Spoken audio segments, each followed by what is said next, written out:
one of the most amazing feelings I had in a pair was that semi-final with Stu. And we had this call like 300 or 400 in, breathe. It was basically like, just relax, just chill. Let the boat do some more work. The most profound feeling of efficiency I've ever had, because we were giving it some, second place at this time. We did the breathe call, and then we moved away from everybody else. And I was like, I'm doing less and going faster.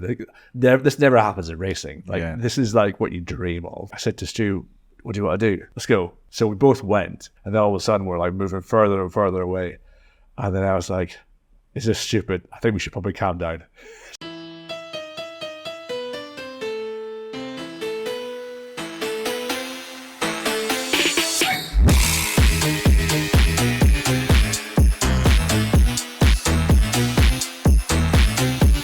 Hey, what's up? Welcome to Last Stroke Counts. Today's guest is an Olympian, head coach of St Andrews University Boat Club, and a legend of rowing. Please welcome Alan Sinclair to the podcast. Thanks for having me, guys. Still hammed you up. Yeah. I mean, asked you not to. Fucking went with it. I can't help myself. But thanks for having us. We're in St Andrews. Yeah. This one would have happened a lot sooner if you live near us, but you don't. But we knew we always come up to Scotland last week of August, first week of September. Come and fix ergs at St Andrews, Edinburgh. A few people up here, so it was an easy one to obviously come and see you where you are, rather than get you down to us. Yeah. Well, the podcasts are epic. The ones I've seen so far. I love watching Dave's one. John. And Partridge's one is awesome. Did you like the bit at the end when Dave named you? Yeah, well, I text you like midway through watching the podcast and been like, this is so good. Dave's just, I love seeing Dave in a podcast. I want to see more of this. And you said, have you finished it yet? And I was like, no, I had no idea at all. And then I was like, stunned that you would say that. I think we were on a job, and I literally showed Pete the message you haven't watched it all yet. Yeah, because I'd have a different message, and I was like, "Fuck, where's that coming from?" Yeah, it's cool. It's cool. You don't often get to hear what other people think of you, do you? But on the podcast, sometimes you can kind of speak a bit more freely about someone. It's quite nice actually, because I'm sure for Dave had an idea. We must have discussed that you were watching it, so he's kind of knew you were seeing it, and you can kind of say something that you wouldn't say to someone's face. Yeah. But you can kind of let them know, which I think is pretty cool. Yeah. But to get to you, so obviously we'll just go for a few of the highlights of your career. First GB Vest in 2013. We started out in Leander together in 2007. So I think that's one thing I want to talk about, sort of how you keep on going in the face of disappointment for many years, and then kind of turn up with this career that took off from 2013, Senior Worlds in 2013, fifth, 2014 in the pair. I can't remember where you came there. In 2014? 14 was the Cox pair. That was silver. Yeah. Yeah, 2015 bronze and 4-. 2016 Rio Olympic Games in the pair with Stu. 2017 7th in the 8, 2018 bronze in the 8, and then 2019 did do a few races, but that's sort of where your career came to an end. So I think that's amazing as a back half of a career. I sort of compare it to mine. I sort of did everything up until 2014, and then I checked out. So it'll be interesting to compare those things. But as we always start with most guests, is how did you get into rowing? My dad, he co-founded Inverness Rowing Club, and I did loads of sports as a kid. Football. I was really into aggressive inline skating. I don't know if I've spoken about that to anybody really in rowing, but yeah, I did that for years. I absolutely loved it. Is that on the track? No, like doing rails, wraps, skating. proper skating. Proper skating. Skating. I sound like I'm cool now. Definitely not cool. And I did football at school. I was always in goals though, because I was rubbish at running and whilst hitting a ball. And my dad co-founded Inverness Rowing Club, and he brought me down a few times to the Sunday afternoon when I was at loose end, and said, get out in a boat and have a go at it. And I don't know what didn't really appeal to me to begin with, to be honest. I certainly didn't jump in and think this is epic.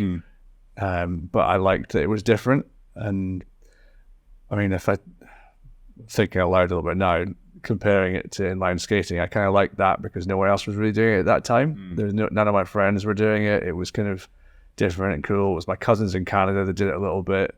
And so I think maybe rowing was a little bit like that. No one else did it. Like the next person to my age in Inverness Rowing Club was 30 years older than me. So they're all veterans.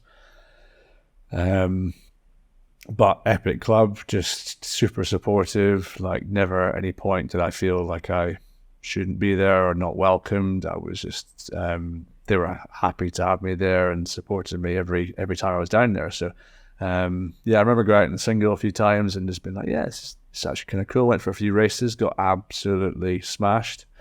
That's how everyone starts. I was one of those kids that was like I'm wearing like a vest and some shorts. That kid next to me is wearing a lycra. That's why he's going fast. Or he's using a shiny new boat and I'm using an old Glen lock. That's why they're going fast. So it took me a long time to appreciate the fact that you need to work hard and be competitive. I wasn't naturally competitive at all. So you're saying that good rowing stash doesn't make you go any faster in a boat? I mean, maybe rogier stuff would. Haven't tried it on yet, so I couldn't say. We'll arrange that. So no, it doesn't. I got into it after, got more into it when I did some races and went at training camp with George Watson's college. I think their coach, Jim Ferguson, took pity on me being the only junior in the Highlands who was rowing. So he said he'd come out to Hazelwinkle doing a training camp. And then I was like, this is epic when you do it with people the same age as you. So I got a bit more of the bug then. And my first race, I didn't win anything until like it was two and a bit years maybe. And it was Generation Double Sculls with my dad. At like Clydesdale Sprint Regatta. Yeah. I remember him giving me bollocking halfway down the race, telling me to get. He was in the stroke seat, I was in the bar seat. He was still quite fit. He was still pretty fit for his age at that time. And he was shouting at me, "Get out of the bush!" I was steering us into the bank. I didn't know how to pull harder on one side because I was so weak. But yeah, and yeah, so I went to a few junior races, but I was always like horizon job compared to the guys that win the race. And but I kind of didn't really bother me. I guess I learned how to lose and learned how to not get fazed by it because it happened all the time. I still like it. I think I hated racing, but I enjoyed training and then enjoyed getting a little bit better each time and not really knowing what better was, but feeling like I was, whether it was maybe like having 10 strokes in a row with the blade hadn't hit the water so bad, or whether it was, I don't know, square blades or something like that. Just creating your own challenges. Yeah. Which I think is super important in rowing. Like, we were having a conversation today about the different ways that people make an erg interesting. You know, how some people count and some people break it down this way, or I'll get to this 500 and then it's only 2K, and then after that 2K then it's 10K. And I remember Webby telling me he just counts up to 50 and down to 0 again. Yeah. I remember you're a murderer. That, You're like, you're insane. What are you doing? Yeah. So I think that's a good skill to have. Yeah. Well, I don't think I never saw a skill, or I don't think it's me looking back now in a memory of what I think I was doing, but it wasn't until I went to university in Aberdeen I went to Aberdeen because of them. It was Colin and Charlie Simpson, their coach at the time, brought the Aberdeen University men's eights to Inverness in a training camp, and I was asked if I'd sub into their crew for a day because one of their guys couldn't make it. And Charlie's, I don't know if you know Charlie Simpson, he works at Brooks, the name. So like amazing sports scientist. He had back in then, I'm sounding really old now, but this is when heart rate monitors were pretty like uncommon. And he had these ones that were like just a strap, and it was a Bluetooth or something that kept the memory.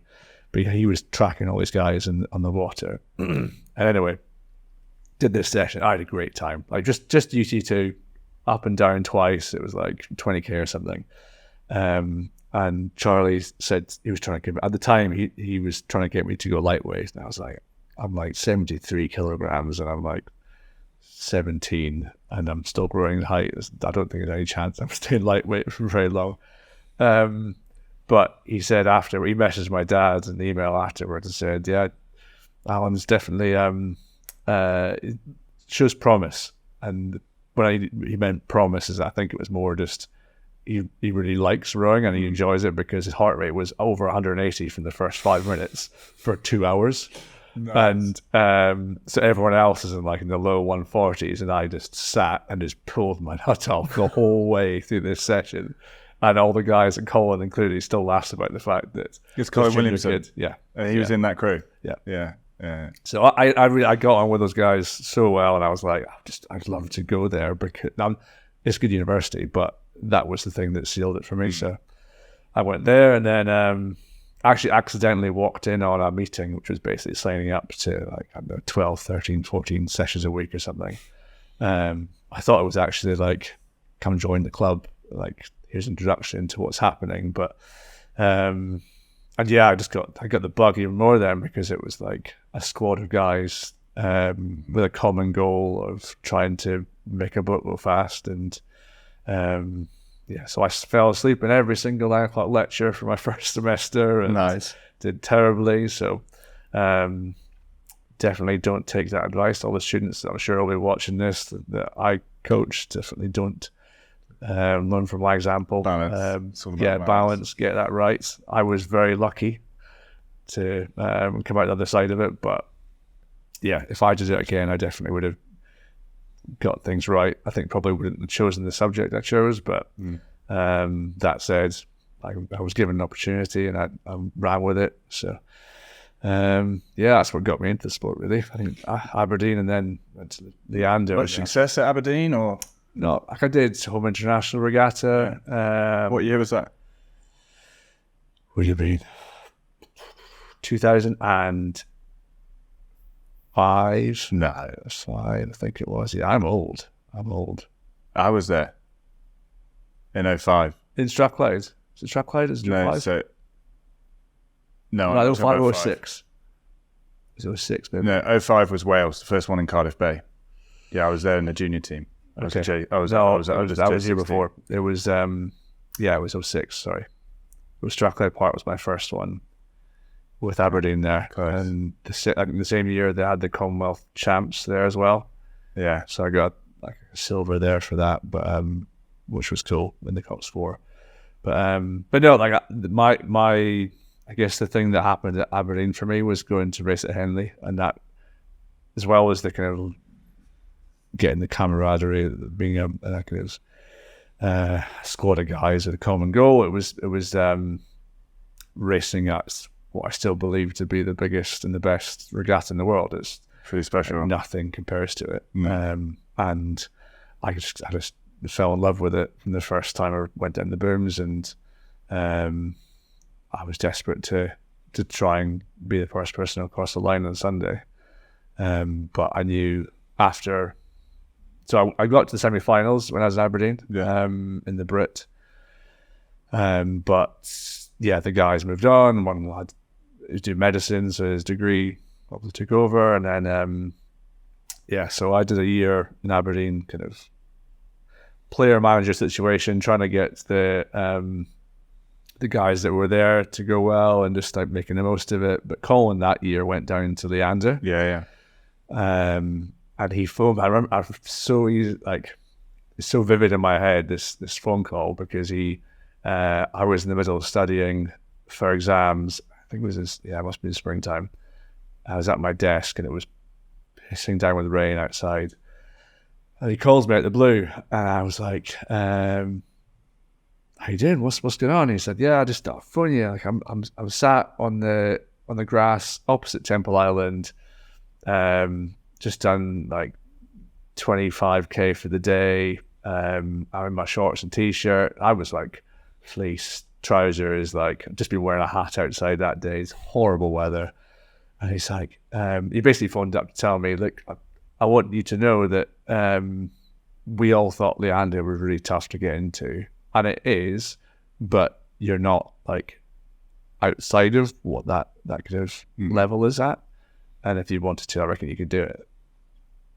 And this wasn't just planting a seed in my head. This was like driving it home and fertilizing it and nurturing it. It was all in one go. And I was like, shit, well, I guess I'm doing that.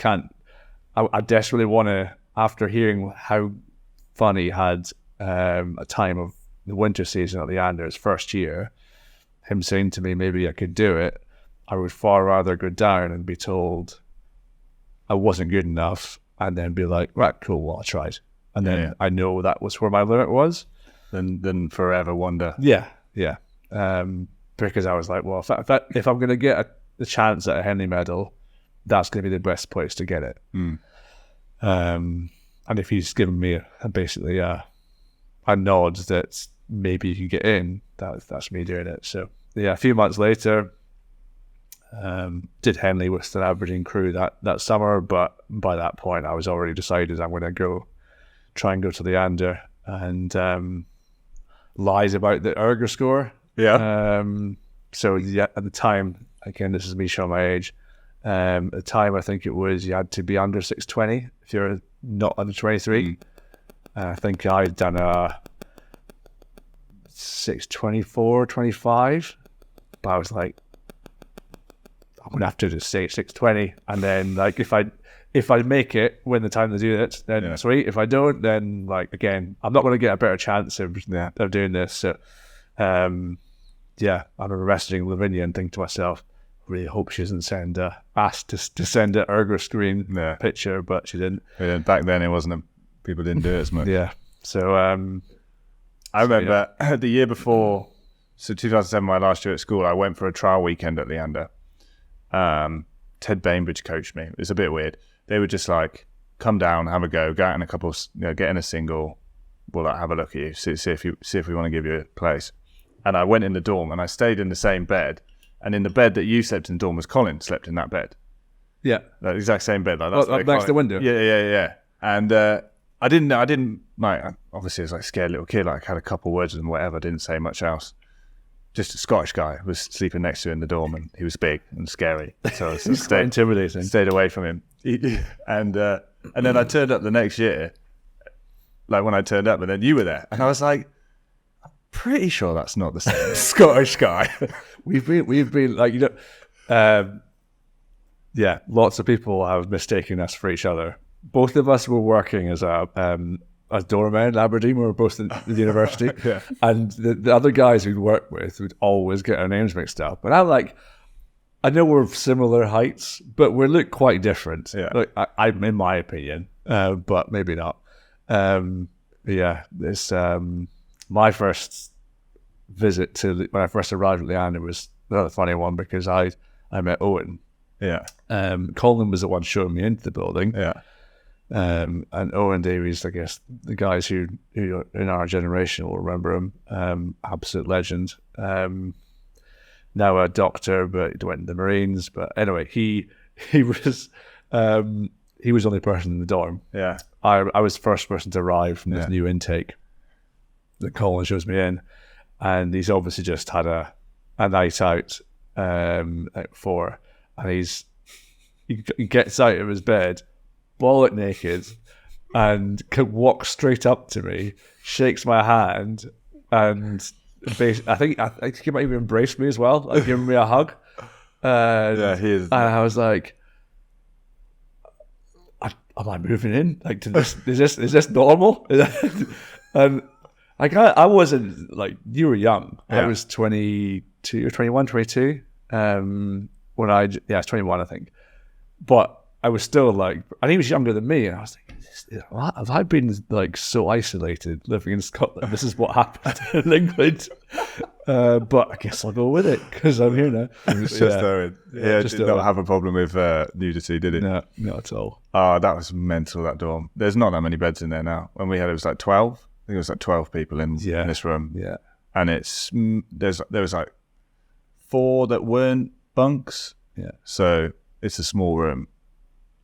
And Yeah. it stunk. Yeah. Well, when you're in it and you're that age, you don't notice it. But I would have hated to be a cleaner in the I remember time because it must have been horrible. Poor Mars. Yeah. I remember early on, like I remember turning up and thinking, like, I know I'm a skinny little kid and I've not got the biggest ego and this is going to be tough. And then Matt Allen, that absolute unit of a guy, sub-6 beast. He was the first guy I bumped into. Yeah.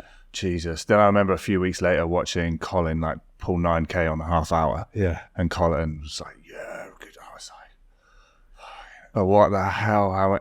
How am I going to do this like, under pressure? I vividly remember you getting an infection in your hand. Yeah. That happened. And being like, oh my God, like, it's just like the worst thing that can happen. Like, right, we're all freaking out about this selection thing. Yeah, and yeah. like, I was like, oh, that's like, I just remember thinking it couldn't be a worse time to get injured or, you know, have an injury or, you know, a hand or whatever. And then for the rest of my career, sort of then over time realizing that there's never a good time. No, there's never. No. I ended up getting in the same thing at the same time 2 years in a row. So like it was when I first started, it was like maybe the second week or something, and it was obviously a blister underneath a callus, and it just ended up getting infected. So sort your blisters out. But it got infected, and it happened on like a Saturday, and then there's no like GP open on the weekend. So I had the whole Sunday, this thing getting more and more in flames. Yeah. I ended up going to the that like the little clinic in Henley thing, and they gave me antibiotics. It was literally the exact same week, like the same day of the week as well that happened. Probably like the first week you start picking up other people's handles, you've got bad blisters. Well, I think it was just because the mileage, like I hadn't done that much mileage and sculling. We were all in singles at that stage. Yeah. But yeah, it was, I was pretty stressed, but I wasn't like thinking they'll chuck me out because of this. It was more just like, oh, I don't want to upset anybody. Yeah. That's a crazy year. So like, how was that step up then? How did you find that first winter there? It hit me like a ton of bricks. I loved it. I was just like, this is so cool. Like everybody just grafting, like going out in the water and like you're basically battle paddling all the time. Like whether it looked like you were or not, like you was always like if there's someone in the single next to you, you're like, I'm not letting him pass me. And the number of times that Dave Bell and I would just tear chunks out of each other all the way up the track just to get a little bit in front. And then it would never, contrary to what it's like at Caversham, when it was always like who can turn the quickest and get a little edge, it was always very gentlemanly in the turns. It was like, right, go, and then we're going to paddle off together again, and then straight back into thrashing it down. Satch would sometimes get involved, but he would always have to be half a length up. Always. Yeah. He couldn't be level. Yeah. So I always prefer to do it with Dave because just and then ergo, like I ended up thankfully within those first 6 weeks was a 2K test. I think I did I think it was like a 6:15 or 16. I think it was that. And then but it was a rate cap one to begin with, and I was like, shit, training's obviously working. And then but there was still that kind of Nico was the first person to get dropped. Nico, he listens. He messaged me. Did he? Yeah, shout out to Nico. Yeah, he'll be listening. Legend. I swear, like it's like every year I'll message him and say we need to hang out, and it's been like a decade now, and it feels like I've done the same thing with Ollie Cook, like since because we did the pair my last year in the team, and like so it's now like 8 years. We've been like, let's get a coffee, and then you never do. And that's one of the best things about this podcast is I get to go and speak to people who you just feel like, oh, I've got to work, I've got this to do, but this kind of is work. So it's like it's such a good excuse to sit down and just chat. That was awesome. So then that your first year, was it like, obviously you were initially involved in the Thames Cup group and then got pulled out of it, and then we went and won, and then the Ladies Plate went and won, and then you didn't. Was that difficult? Were you not bothered? Was it like just fuel for the fire for next year?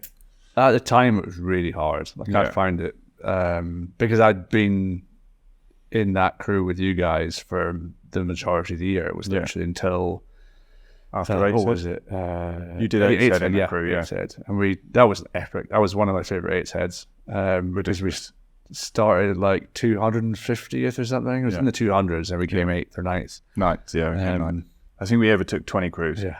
So we started 10 back in our division. So we overtook 10 crews, closed the gap around from like Barnes to Hammersmith, and then overtook 10 more crews before we hit the bottom. Yeah. I don't even remember. We didn't win our event, I don't think. Well, only because we had to overtake 20 crews. Yeah. I remember I remember in the race being absolutely fucking done. Just done. I remember in my head, I remember passing about three or four crews. And then afterwards, we finished, and Chrissy's like, "Oh my God, we overtook 20 crews." I was like, "When? Yeah. What the hell?" I was in a world of pain. Yeah, same. Were you stroking it? Yeah, I was stroking it. That was awesome fun.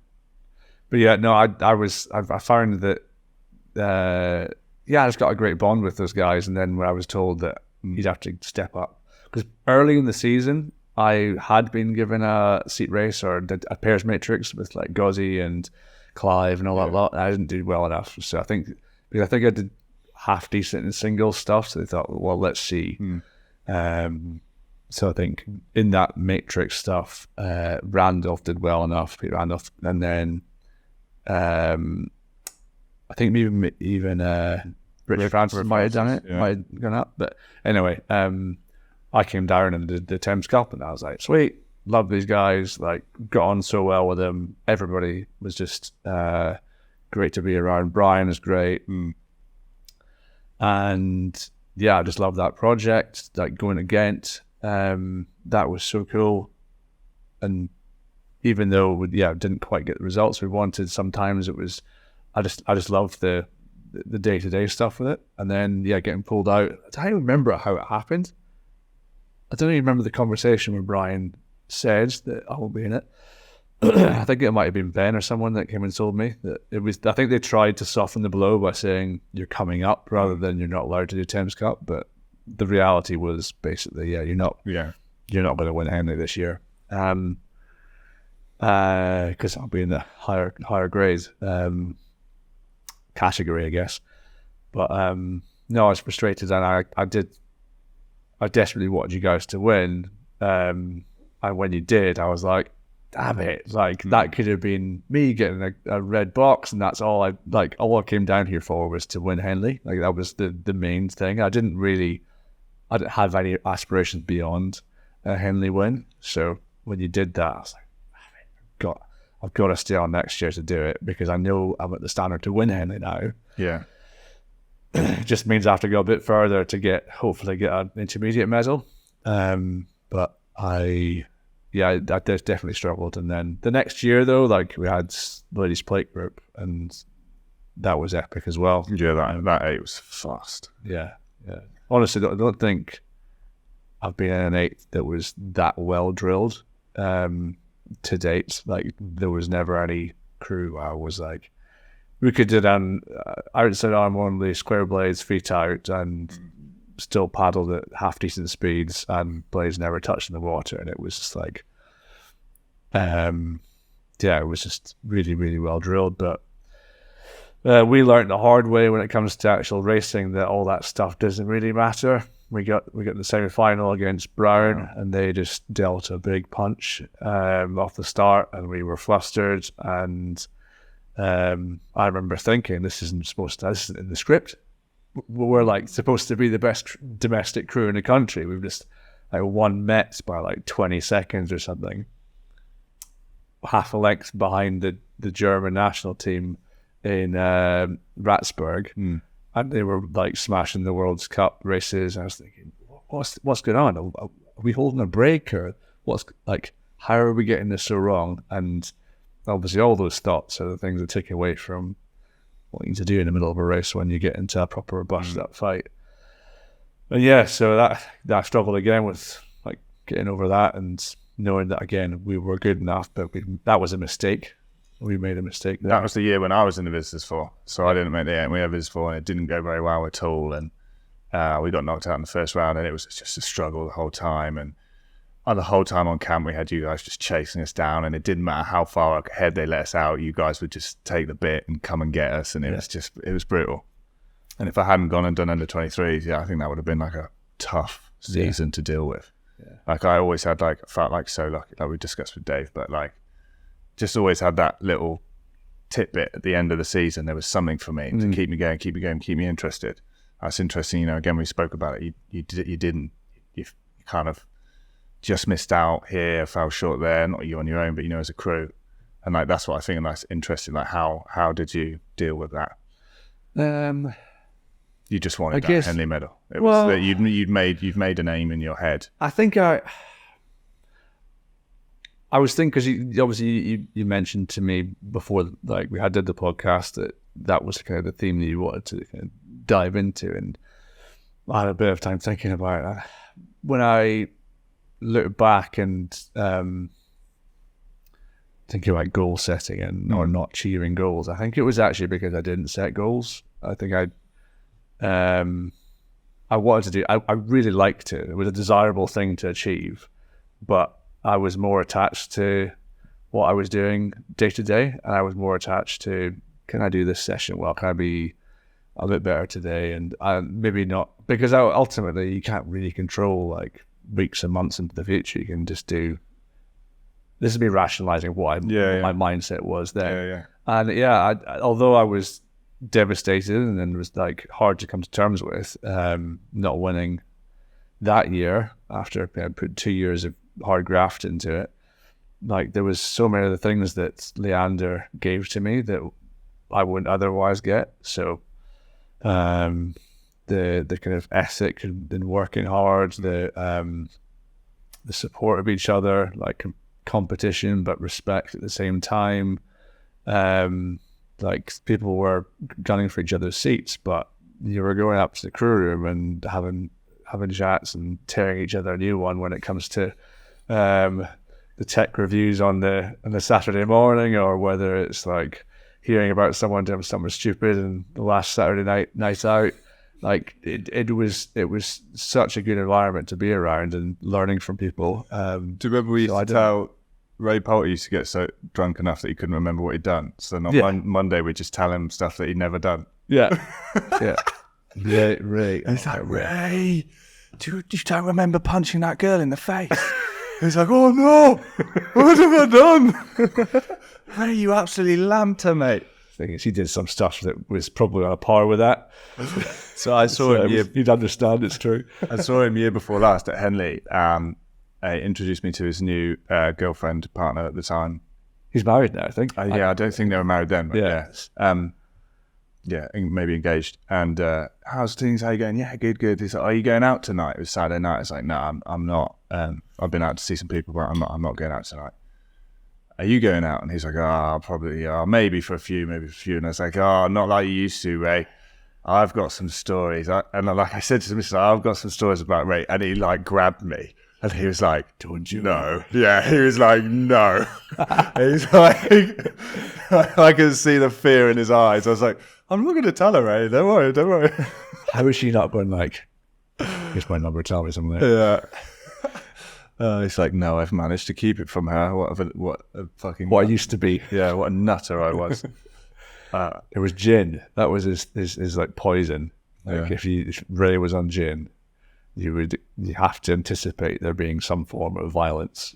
I remember having to, not to lay into him too much, but having to drag him away from the police. So he's got kicked out of the spoons, and then he's arguing with the police outside. And I like saw out the window, like, oh God. And I ran outside, and the police are explaining to Ray, like, if you don't go home now, we're going to give you an exclusion order, and you can't come into Henley. He was like, but I live here. I live in Henley. You can't exclude me. I was like, Ray, let's just go. And they said, just get rid of him. Like, let's go. Like, dragged him round the corner. And they finally, like, calmed down outside where the spoons. He was like, oh, okay, I'll go to the bar.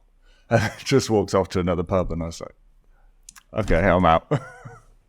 No, yeah, he's an absolute savage. I guess it makes sense being in that atmosphere at Leander. You kind of don't want to leave. It doesn't really matter what the result is. Yeah, you said yourself that you enjoyed training way more than racing. Would you say that was also a factor? In what? In developing that resilience, I guess, like, pushing through, like Tom said, like getting close to getting medals, but not actually sometimes. Yeah, I think it was, I guess, my goal dust to get to eventually achieving what I did. And rowing is one of those sports where I think more than any other sports, the more you put in, the more you get out. There's a large element of luck and fortune with it, and the coin can drop either side for anybody. And although I agree, there's like times where they could quite easily look at my career and go, oh, it was unfortunate, it's unfortunate. But like the stuff you're reeling out at the start, I'm like, I was pretty fucking lucky. I don't take it for granted. Like, I was really, really fortunate to be a relatively robust athlete, to not be kind of ever overly focused on a outcome. And so, yeah, I guess I didn't latch myself onto it and didn't get so emotionally drained by an outcome that it then had a knock-on effect on the next year or how I behaved. I just kept on going. So I've heard a story on this podcast about you having to pull out of being selected for a race because of breaking your foot whilst playing football. And you tried to avoid an injury by going in a goal. Would you mind telling what happened? So it's actually my leg. My leg got broken. Oh, wow. Yeah, no. Well, it was, I mean, I'm splitting hairs here, but it was my fibula. I was playing outfield because... But this is after you've now been selected for your first GB vest. I hadn't been selected. Oh, okay. We were training for the European champs. So this is after I've just won Henley with John Collins in the double. Yeah. Awesome Awesome year. Loved it. A great time with him. Oh, we got to briefly say then, how was that to get that red box then? Oh, yeah. So it was the quad. It was eventually, there was like the quad two years out. So I did the 8 in 2009. Then I did a Visitors 4. We got to the final. But that was the year when Andy Holmes was supposed to be in it, but he got a rib fracture in Bagnolas, and then we had to have someone else in, and he was still good. It was an ex-Czech, and Jacob, remember him? Jacob's off, yeah. I'm still friends with him on Facebook. Oh, yeah. Yeah, randomly. It just popped up the other day, because my wife's Czech, I remembered. Yeah. But yeah, so we got to the final and got beaten by some lightweights, which is, as you know, they were pretty good. Quite hard to hit, hard to take, but yeah, they were good. They were really good.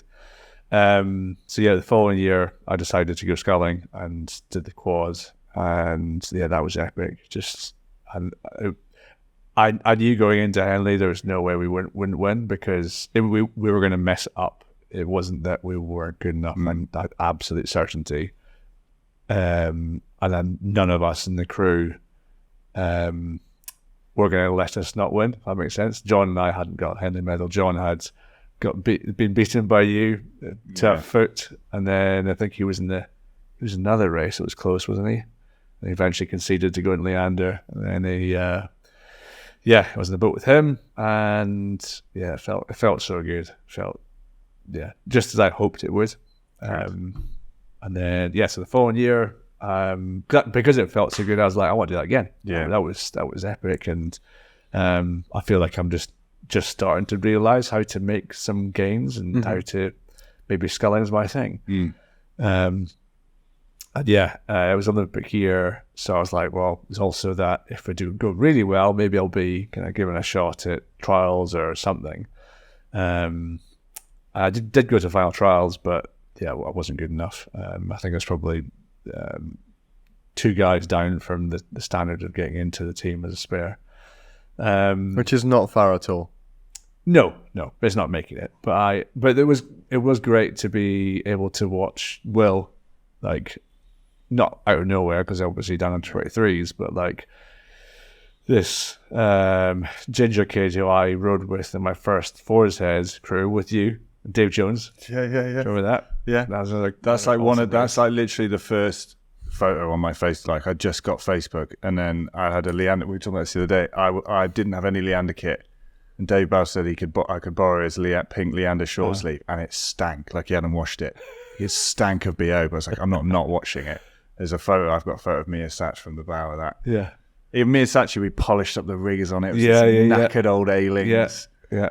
I couldn't believe they put me in a boat with you three. Yeah. No, I loved it. I remember thinking when we first went with Will that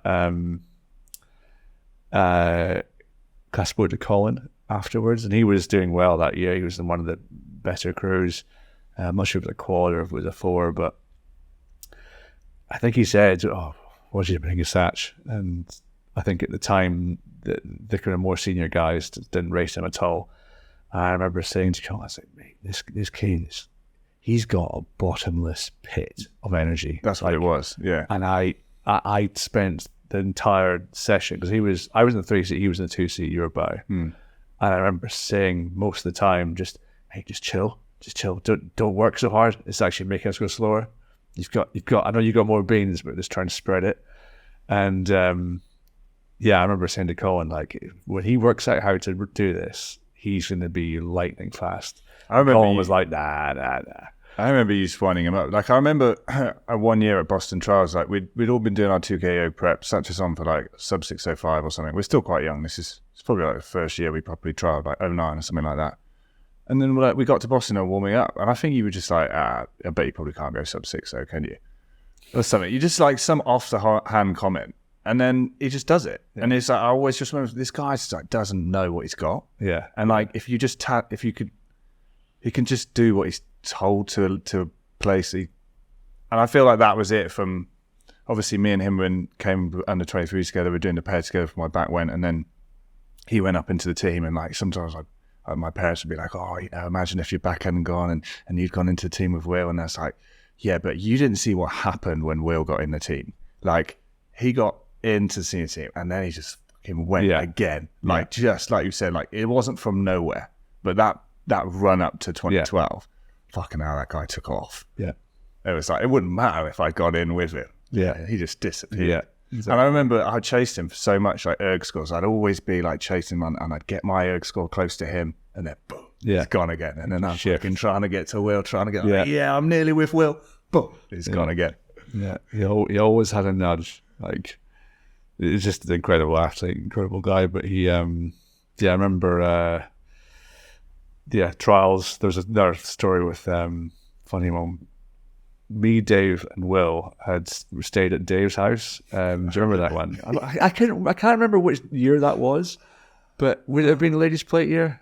That I did the ladies' 09? I don't know. Anyway, could have been. Yeah. We turned up because we were staying at Dave's dad's house, and it was like an hour's drive away from Boston, because we were really cheap at the time. We were like, we don't want to pay for accommodation, especially when Dave's dad's happy to put us up. So we're driving in for this ergo, and ended up being jammed in traffic. So we arrive, and Dave's literally got like 15 minutes from when he arrives to getting on the machine to starting his test. And he cracks out.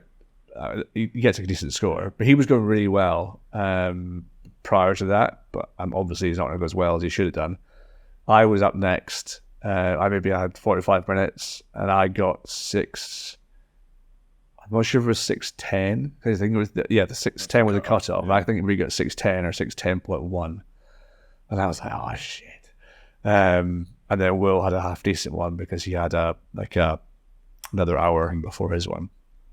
But the next day, the morning of the trial, Leander coaches, they have like a full squad kind of briefing before the race, and they tell you what to do. Everyone's got the same like distance per stroke, and like stay in the middle, don't go off too hard, all that kind of like fairly standard chat, and maybe something kind of to energize people. And so we're all like, cool, sweet. And then just as it like breaks up, Chris calls the three of us over, and he just tears us a new one. Just says like, you guys are just, I can't believe you disrespected the club, and like you've made a mockery of it. Alan, you're lucky you're allowed to race today. It's only because Shep's letting you do it because you're so close. But I'm so disappointed in all three of you. Get your shit together, this, that, and the other. And I remember walking away from it being furious, just like, why would you do that now? Like, we're just getting ready to vote, and now I feel like ass. I feel terrible that, and obviously we didn't do it on purpose. We were stuck in traffic. We didn't get a word in. So we get on the water, and I at this point I went through like 10 minutes worth of being angry, and then I was like, I just don't care, just don't care. And we're on the water at the start, and Will was like, tell he was tense as well, but in his way, and he was like thumping the blade in, and he says he was saying to me, and he'll when he gets to the podcast he might mention it, but because he loves the two of us talk about it and how it was funny, because he said, what do I do, Alan? I don't know what to do. I said basically like, just don't work as hard at the front. Just go light at the front and then swing your back. It was something like that. It was basically just take your foot off the gas, relax, you're fine. And he went off and did a burst, and it looked completely different. And then he was like, okay, yeah, I've got it. So anyway, go down the race, and I'm like going off pretty near the back because I'm just being allowed to go in. And I've still got this like don't care attitude. I'm just should have hurt my legs. Decided I should have hurt my legs today. That's like F Chris Charlton. Like, he can just go and do one. I don't care. And I overtook like two crews, two singles, and then I was gaining on Roger Ewing, and but I wasn't catching as fast as I thought I should be. So I was like working harder. Eventually got past him and someone else before the finish line.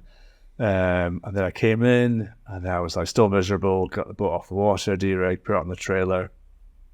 And I was in the top shop bringing it down. And I see all of a sudden everybody's flocking over to the boathouse, because back then you didn't have online stuff. It was just straight on a piece of paper, and everyone flocks around this one A4 piece of paper. And I was hoping to get away before I saw the results, so I don't have to ruin myself.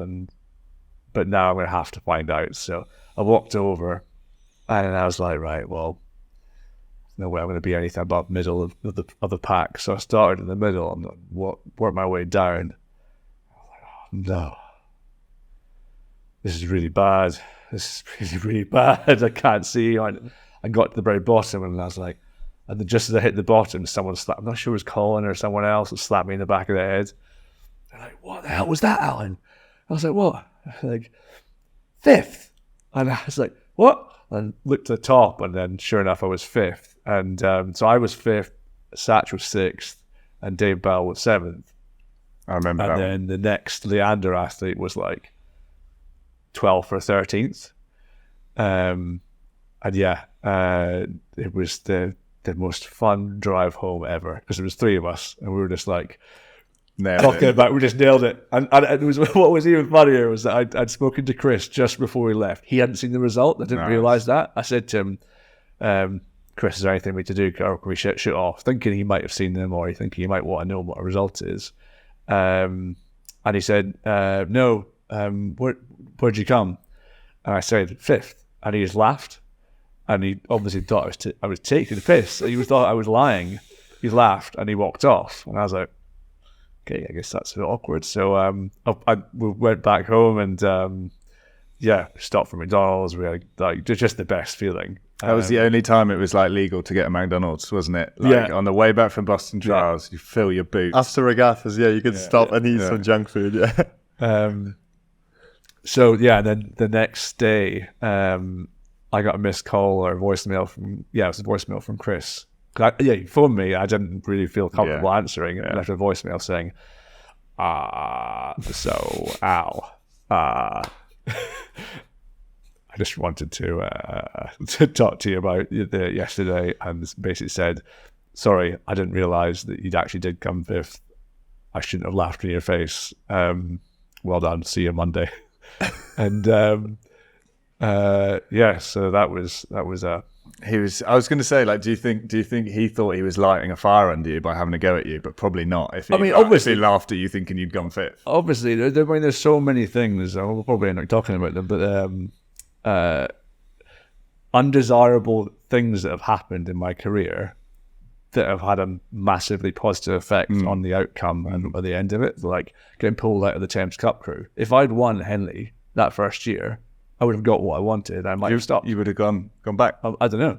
Maybe I would have. Maybe I wouldn't have. I don't know. So for a year or two, I was livid at the stewards. I was like, how's John Collins, who's beating me in all the trials, being allowed to do Thames Cup for Tyworth Scullers, and I'm not? And he's just because it's me, and I'm wearing in pink. So I had all these kind of like little mini hates, little mini, I guess. Rage against the machine. I don't know. I really like what you said about that, though. Like me being excited to answer, like I want to know how did out? Because I've spoken to so many people. Obviously, we Dave and I spoke about it and stuff. Like, how did you do it? How did you just keep going? Because that for me was like 20. I have some back injuries and stuff, but in 2011, 2012, I go in the team, and the next 2 years was just like an absolute nightmare, and they just ground me down until I was like done. And I was, I was expecting you to be like, you just gotta like push through it, and it's horrible and it's hard. But actually, like you were just like, well, I just thought about, am I enjoying my life? Am I enjoying what I do day to day? Is this fun? Yeah. Do I want to still keep doing it? And I think that's such a good message. It's not always about just like banging your head against a brick wall, which was probably my tactic. I think sometimes it's like look at the wider picture and be like, am I having fun here? Is this good? Like, am I getting somewhere? Am I getting something out of it that isn't a medal? Yeah. Because I think everyone's focusing like, did I get the medal? Did I not get the medal? Yeah. Did I make some friends? Did I have a good time? Did I go on some nights out? Did I drink some beers?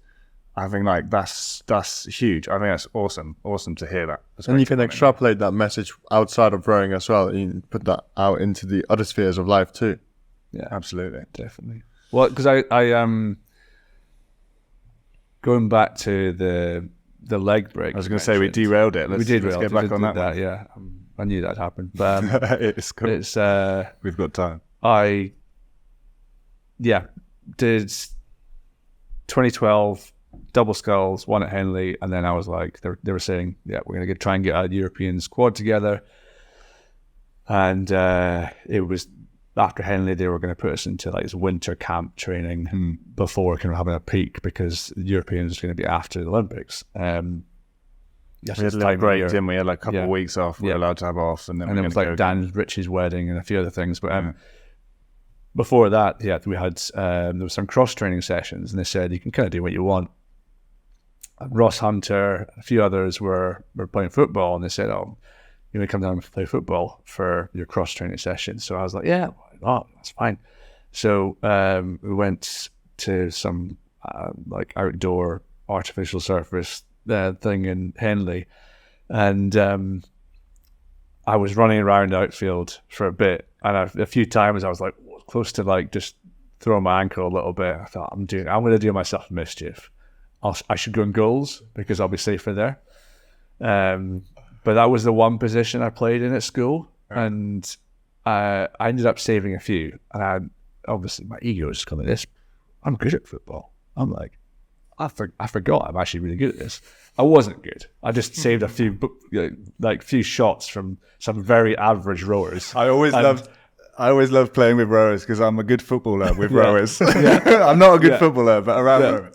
So I ended up saving a couple of that. I think Ross or someone, Ross Hunter, had said he was the catalyst for my ego getting blown up, because he said, "Oh, I didn't realise you're good at goals. Like, we should get you down more often." I'm like, "What's going on? This is great." And then this shot comes in. Dan Ritchie hits the hits the shot, and so I dive to my left, but when I'm mid-flight, on the way to me, the ball gets deflected just a fraction further left. But I didn't like think about it, but instinctively I realized I wasn't going to get far enough over in this dive to the left. So my left foot was kind of close to the ground, so I tried to do a kind of secondary push off the ground. But obviously I'm horizontal, and I tried to push further over, so like clearly twisted and cracked it just by trying to push further over, and didn't save the shot before. And you asked me that. That's one of the first things people say. Did you actually save it? No, I didn't. But yeah, so I'd never broken anything in my life at that point, and so but I crack my knuckles all the time, and it felt more like a kind of like a joint manipulation. So I kind of stood up, and I was like, "Oh, it really hurts." And a few of the guys in the pitch were like looking at me like, "That sounded loud," but all of them saying, just walk it off. It'll be fine. Yeah. But like at this point, I'm kind of feeling quite lightheaded and a little bit nauseous. But I could stand on it. I just couldn't walk through it. And then, so I thought I would have sprained it. And so I went home and put my leg up and phoned my coach and said, "Look, I've sprained my ankle, I think." But it was also when the Olympics were happening, and they said to us, if you've got tickets to go to the Olympics, because home games, you can go, it's fine. So I had tickets to see both Will's semi and his final.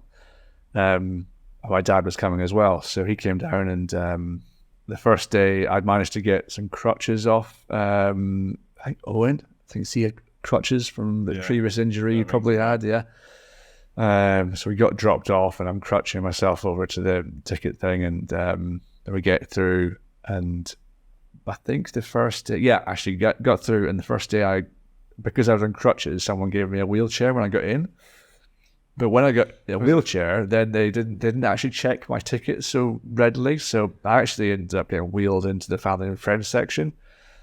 Which is great. Was it Jamie wheeling you around? Someone. Tom Wilkinson. I can't remember who it was. I think it was just Ben or someone. Yeah. Maybe Ben or with Sally, his mum. Could have been. Because Sally definitely dropped me off the first day. Well, my dad would have been as well. But so we went around and watched the semi-final. I was like in awe of how cool it was and how what my mate was achieving. And then we saw I think that same day that was the men's eights final, and that was like epic, how they went out to try and win it. And just so inspiring, just so loud. I was just never like, it was Henley Roar, but like at a 2K lake, 6 lanes. Like Henley's feels that loud because it's quite close in. Like it was just insane how loud it was. But so I went home that night, and ankle didn't really change much. I think I actually stopped in at Will's hotel and just had a chat with him, and because they were staying somewhere in what do you call it? Not Reading, Slough, somewhere like that. But it was like not getting worse, but I couldn't walk through it. So the next day I had another day off, just resting it, and then the following day after that was finals day, and I went in, and that time I had a wheelchair from as soon as I arrived, pushed in, and then when I got into the main bit, I got a mobility scooter. So it seemed better, and I was like, sweet, this is fun. Watched all the races, and then Will got his bronze medal. I was like, I remember watching it thinking, and this is in no way like it could sound like I'm putting him down, but I saw what he was doing, and I thought, I was rowing with this guy. If he can do it, I can do it. Like, there's no reason why I can't do it. There's no reason why I couldn't get to that level. Totally, because I know what he's done to get to it. And yes, he's an incredible talent, incredible guy, and like has ability to destroy himself. But I know him well enough that he's not superhuman. I'm like, he's just gone and done that. So so it was just it was huge for me to be able to be there and witness that. And seeing one of your best mates get an Olympic medal on a home turf, like. I remember we came on the Saturday night. He came out in Wetherspoons in Henley. He came back to Henley on a night out. Did he? Yeah. He had his GB blazer on. Came on. Maybe it wasn't a Saturday night, when it was Sunday or Monday, whatever. Yeah. After, I think I wasn't there because clearly I was. By that point, I worked out that my leg was messed up. Sorry. I was going to say, I think I remember thinking, like, coming through, I don't know if you remember it better, like through the semis. I think in the final, I was like, I think he's going to come forward. Like, I don't want him to, but I was like, I think because of the times and stuff, I was worried. I was like, oh, are they just going to miss out? Are they just going to miss out? But no, I don't know. Smashed it. Yeah, it's awesome. So yeah, I didn't. I remember going to see the doctor at the course and just asked him, like, I'm here, you're a doctor, could you look at my ankle and see what you think it is, what the situation is? And they said, well, can you stand in it? And I said, yeah. And they said, it doesn't look swollen, it's not bruised. Like, I think you probably just sprained it. So I just put my foot out the next day, and then that day, that was the semis day. And then after Will's race, obviously I was too hyped, haven't watched his race, and then went home after his celebrations, and then it was like blown up. It was like fully, there was a cleavage between my foot and my toes, like it was big. And my dad said, we should go to A&E, just like get an X-ray, and worst case scenario, obviously it's broken. If it, like best case scenario, you just get told what you've been told already, but you had the scan. So I went in and waited for the usual kind of 2 hours, and then got an X-ray, and then they, radiologists tend not to say anything. They say, like, I'll pass it on to the doctor. I don't know if it was because of the Olympics or whether it was because just the guy I got, but he popped his head round the corner and said, well done, mate, you've broken it in 2 places. And I was like, damn it, this is not good. I was hoping to get a GB vest this summer. And I remember lying in the hospital bed and my dad coming in and saying, well, do you want to come home back to Inverness and like rest up there? And I was like, I just don't know what I'm going to do. I was like, what should I do? What can I do? And then I was really fortunate. We had Miles Forbes Thomas, who was coaching the crew, and he's an awesome guy. I really respect him. Just great for us, great for me. And that summer, when he heard the news, I told him. He said, I think you should stay down and train with the guys and keep going through to the Europeans and treat your rehab as your European champs. So yeah, I decided to do that. I was like, if I go home, I'm just not going to do anything. I'm going to be further back than I would if I grafted. So I did, and I spent like the next 6 weeks attached to the ski erg, and it was brutal. Like, if we're talking about like banging your head against a brick wall, that was the period of my life where I did that. The sit down ski erg. The sit down ski erg. Pissing people off because I was reverberating the building because it's attached to like a structural beam, and every time I went to the end of it, it would like ting and the whole building. So like people would be having, if there was a 20k erg, 20k in the water, I would do the equivalent time in the ski erg. Yeah. So I was doing all the training they were doing. That ski erg's still there. Is it? Yeah, it's in the new part of the gym, attached to the wall by the door. Oh yes, as soon as you get in. I don't know how many new cords I put on that. Yeah. You wore it to death. Stu Innes wore it to death when he had a crack on it. Now they've got 4 or 5 of the new ones as well, but that's got to be one of the oldest ones in the UK still going. Let's put some miles on it. Yeah. But I remember it wasn't so much because the skier. I mean, well, yes, it was. That was the main part, but it was the fact I was crutching, ski erg, and weights, like everything, all the time, and there was no let up. Like I lived in a state of pain, and it's just you on your own. And every day going down, and I'm not seeing really any progress either because I'm obviously written off. I'm just every day just writing myself off further. But I will say, like, there was this. I've told a few people this when they've asked me about upper body strength. If you want to get upper body strength that keeps you robust and break your leg, because I smashed all my, when I eventually got back to walking, clearly recovered, I had this moment, I'm sure I've told you before, but I had this moment in the Leander gym where it was like Unbreakable, that film Unbreakable, Bruce Willis. Yeah. So he's like on the bench press and he's like, his kid's putting more weight in the bar. He's like, how much is on there? And he's like putting more, and he just keeps on doing it. I was literally like that in the bench press. I went on, threw on 80 kilograms because of what I'd been doing for like a set of 8. I did it. I thought that felt kind of easy. I could put a bit more on. So I put 5s on each side, and it felt the same. And then I put another 5. I did it like 3 times, kept going up. And I got to 100 kilograms. I did a set of 8. I remember I was the only person in the gym. And you know when you sat in the bench press back then, you could look in the mirror to the left where the ergos were.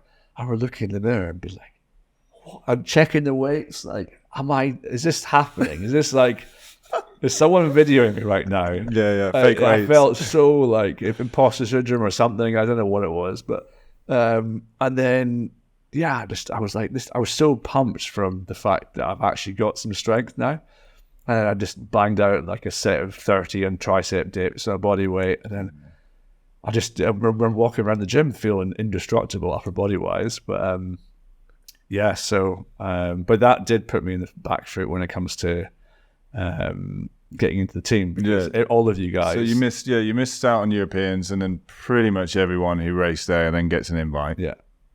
Apart from a couple of people like George. Oh no, because George Roster got injured, did his back and missed out. Yeah. But he was at uni. A few guys who were at uni maybe didn't get, but all the rest of us got it, and we all felt good for you. We were like, as if Al hasn't fucking come on. Like, I was like, well.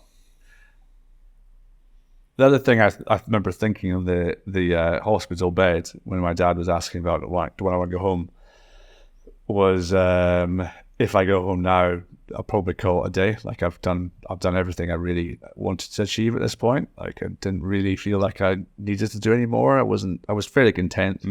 But I remember thinking to myself, if there's ever going to be a year I'm going to break into the Olympic team or the GB team, it's going to be post-Olympic year. And it's probably most likely after London, because I would have thought, it turned out it wasn't the case, but a lot of people would retire after that because like what's going to be better than the home games? But anyway, so I thought, that's the reason why I decided to carry on. And so I wasn't really that fazed by it, because I was like, well, I've got a year, and I was really lucky that you got injured. And I guess it's one thing I actually did since we're on the podcast, and I never actually spoke to you about it. I felt a lot of guilt when I came into the team, and knowing that was the case. I didn't leave the team. No, I didn't leave the team, but I got a look in, and I got a chance, and it was your chance. And I remember for a while thinking, does he regret that? I know he obviously, I'm sure he didn't, but I remember thinking to myself, do I say something? Do I say sorry? Is that going to be like, what a dick he's come up to say, like, just give me sympathy for taking his spot and all this stuff. But so I ended up not doing anything. But I remember there was a good month or so where I was like, I just really hope Tom still makes it, because I've been given probably one of my only leg ups, and as a result of someone missing out in one. I capitalized on it, so it was great. But that's how it works. It's funny, it is. I speak to every athlete, and everyone thinks that Jürgen's going to phone them and say, "I want you in the 4 tomorrow." It doesn't. No, you don't. It's never. It's going to be a spot's going to open up, and you're going to get a chance to put performance down. And thing is, we all knew you should have been there anyway. So I was like happy that you got there, and you didn't just come in and like do all right. I think you won that pairs matrix. Did you not? Yeah. It's not like, and it's like, I wasn't expecting to win that pairs matrix. And that was just even more proof, like, he deserves to be here. Yeah. So, like, no, I had no malice against you at all. Like, that was just my journey, my back. And, like, since then, it's funny listening to all these people who will devalue their performance because it came as a result of someone else, you know, a spot in the boat opens up, or a spot on camp, or whatever. Having spoken to a lot of people, it doesn't take anything away from the performance. You still did the performance. You just got an opportunity to show it, and that's just how the world works. Yeah, I think. yeah. So, And by the sounds of it, like the opportunities have evened out because you've had quite a few unlucky breaks, and then sometimes you didn't needed that leg up to kind of like show the people running the team what you were worth. Obviously, everyone gets bad luck and good luck. It's going to come to everyone, and the reality is the best thing you can do is recognize opportunities and seize them, and like capitalize on them. That's what you can do, really. Yeah. Dan Ritchie still claims my rowing career because he broke my leg. He was the one that hit the ball. But no, it's like, to your point, like what I said earlier, they're not desirable situations, but they bring birth to opportunity. Tim said it when we spoke to Tim Foster about his hand, quite famous, putting his hand through the window, and at the time it went in the papers and stuff, and he was like, obviously I wish it hadn't happened, but at the same time, doing something stupid and not having permanent damage changed the way I approach things. It made me grow up. I am what I am now, and I have what I have now as a result of everything I've been through. Yeah. So I can't say I could take that back, because if he hadn't hurt his hand there, he might have kept partying later and hurt himself worse in some different way. So everything you've done has got you to where you are. So you can't, the good and the bad are both important. Yeah. Also, like what Jack Beaumont said on his podcast with us, that sometimes you just need a few sliding doors, and like you can be the right person at the right time, but also you need the right opportunity to kind of jump through this. And like, you never hope for these opportunities at the expense of your mates, but they would hate for you not to like capitalize on that, and like, and also you can not put your full beams into it. And then this is exactly what you did. If you start going, what if, you can go what if till forever, until before you were born. What if my parents hadn't done it that night? Like what if goes forever. And it also expands out into far beyond rowing. I'm gutted I didn't go to the Olympics, but if I'd gone to the Olympics, I never would have met my wife, and I never would have had the life I live now. And I'm really happy with how things are going. And you got to think, like, whether you believe in it being on purpose or everything's random, like at the end of the day, one thing leads to another. So if you don't quite get what you want now, you might be working towards something further. And every time you don't get something, if you can use that as energy to push on, then you've got something that someone else doesn't have. Yeah. So then, being in the team, then you finally made it. You've broken in. Mm-hmm. How's it all going down?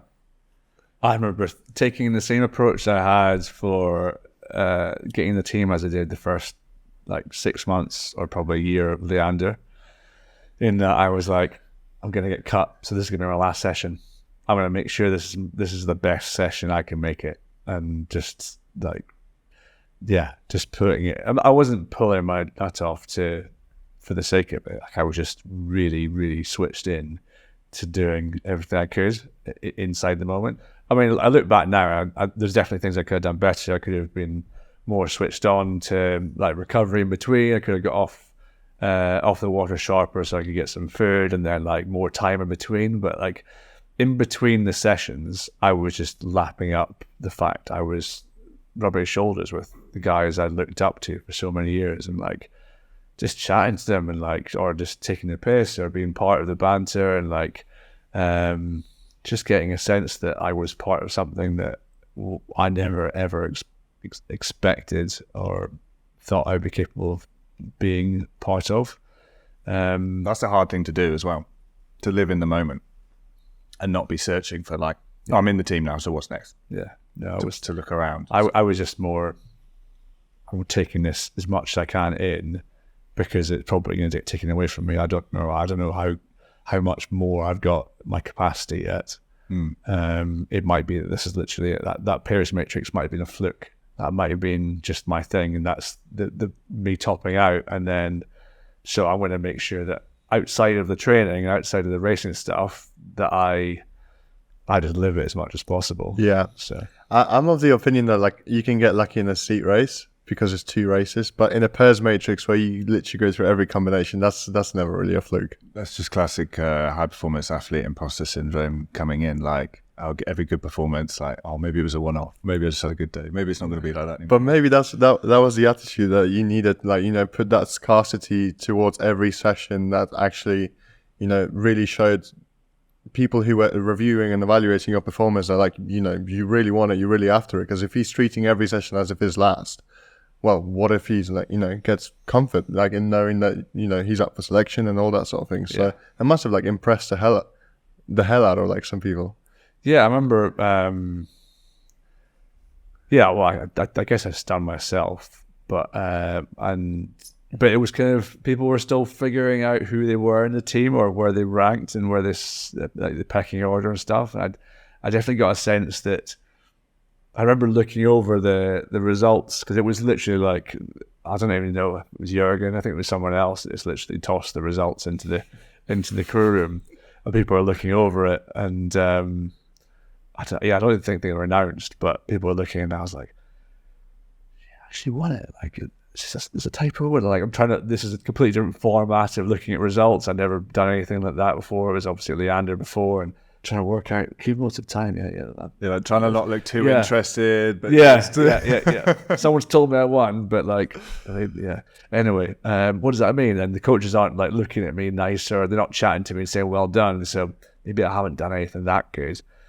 But yeah, I remember like a week later, going up to Christian and Bishop and saying, yeah, so I was just wondering, am I going to be staying in the team much longer? Because at the time I was told I would be there like just sub in. Yeah. And I hadn't been told. No one had said to me, like, you're in. It was just, I just kept on going down. I remember Phelan saying to me, I think it was after the first 3 or 4 days of me subbing in, because it was although you got injured, it was for Bill Lucas was injured as well. So I did sculling, stroke side and bow side in the first week when I joined the team. An orchestra. Pete Lambert loves talking about how Jurgen said to me, like, oh, bow side, stroke side, sweep, oh, Highlander. And that was it. That was it. And I was like, is that good? Is that a bad thing? No idea. But anyway, yeah, Lambert loves still bringing that up. But so he, I went up to Christian. I was like, am I staying in the team? Because I kind of need to know for work whether I want to be, because I had a part-time job still, that's coaching. And he kind of did his like funny look at you, like into my eyes, like, can I side on like this? He said, yes, man, of course. And I was like, okay, well, what does that mean? Am I going to training camp? Because if it's training camp, then that's 2 weeks away. I need to plan for work. And he said, yes. And I was like, do I have to pay for it? He just kind of put his frown on me. And I thought, okay, I'm asking stupid questions now. I feel like I'm going to talk myself out of going to the training camp. Don't say anything else. I just went, okay, I'll sort work out. So I went away and then like sorted things out with the coaching job, and then that's when Jamie Smith took on from that role. But I would say that there was maybe something they weren't great at, was maybe communication. There's more than one occasion where you just didn't really know what the hell was going on. Yeah. And we've heard that from a few people as well. It's still terrible. Just like it's so bad. Turning up, like, manage to get yourself to the airport or whatever. And, I don't know where I'm flying. I don't know what I'm doing. I don't know where I'm going. Going up to the desk and they're, where are you flying today? I don't know. Yeah. They look at you like an idiot. Like, what do you mean you don't know where you're going? I don't know. They said get here at 7. So I'm here. Yeah. So like they should have got, when you get you're under 5, you have like a paid person that comes escorts you. We should have had one of those. As soon as you arrive, you got like a hat or something. I remember one year, looked after. like one year, a few of us arrived together, and so like they asked us where we're going, and they turn around. Someone turns around and goes, "I don't know where we're going." And like no one knows, and this woman's looking at us like, "Who are these people that have turned up at the these giants? Yeah, that have turned up. They all look weird. They're all wearing just sliders and shorts, and it's December." Yeah.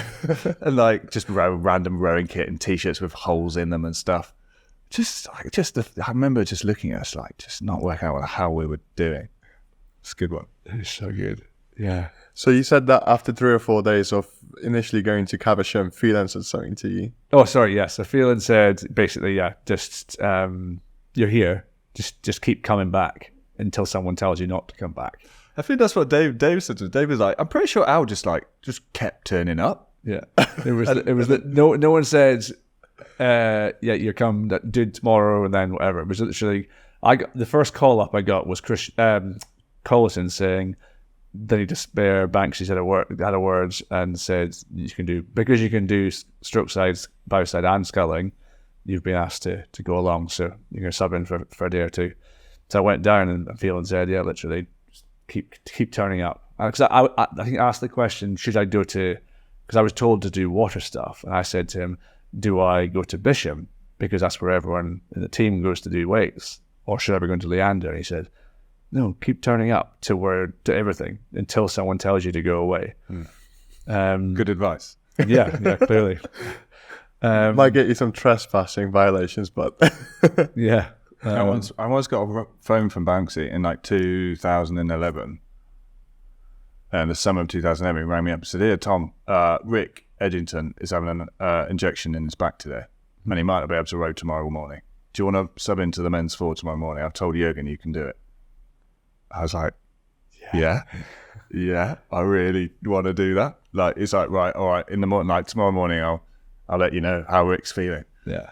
And then he rings me, he's like, Rick's all right, he's going to row.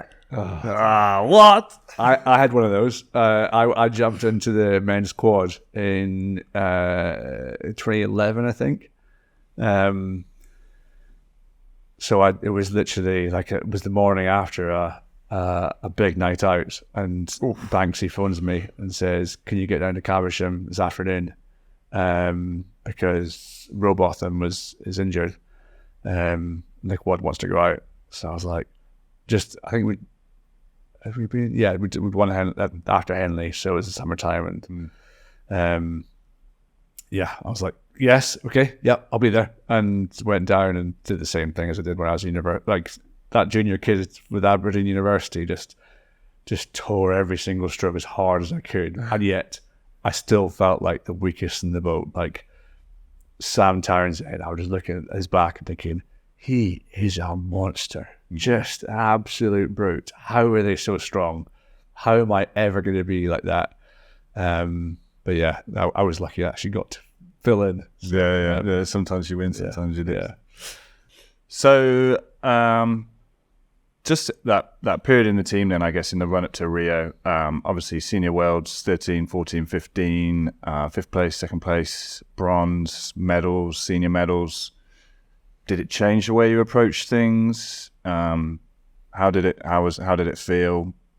How was it, going from having a go and seeing if you can do it to now being your full-time job? It was epic. Like 2013 year, it was a really cool crew to be in, like in terms of personality. So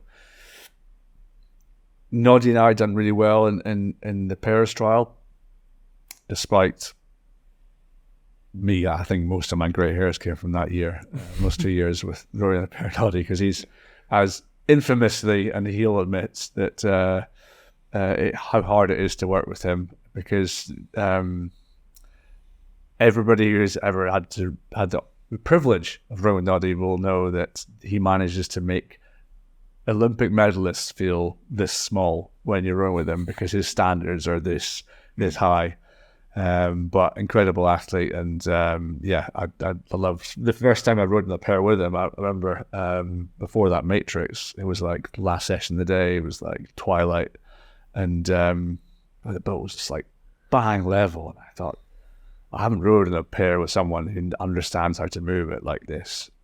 So that was really eye-opening for me. And yeah, so the crew we ended up in with was Noddy, Scott Durant, and Tarrant, and just a great group of guys. Christian, loved all that summer. Won Henley again, got a silver medal at World Cup, and Worlds was great experience. I mean, going to South Korea for your first World Champs, and my first actual GB Best was the World Cup in Australia earlier in the year. So jet setting from 0 to 100 felt pretty special. And then after that year, going from like pennies in terms of funding in that 2013 year to getting I think it was a B or C grant, I haven't got into the A final. That meant that I could fully buy into. Just this is like, I can live off this.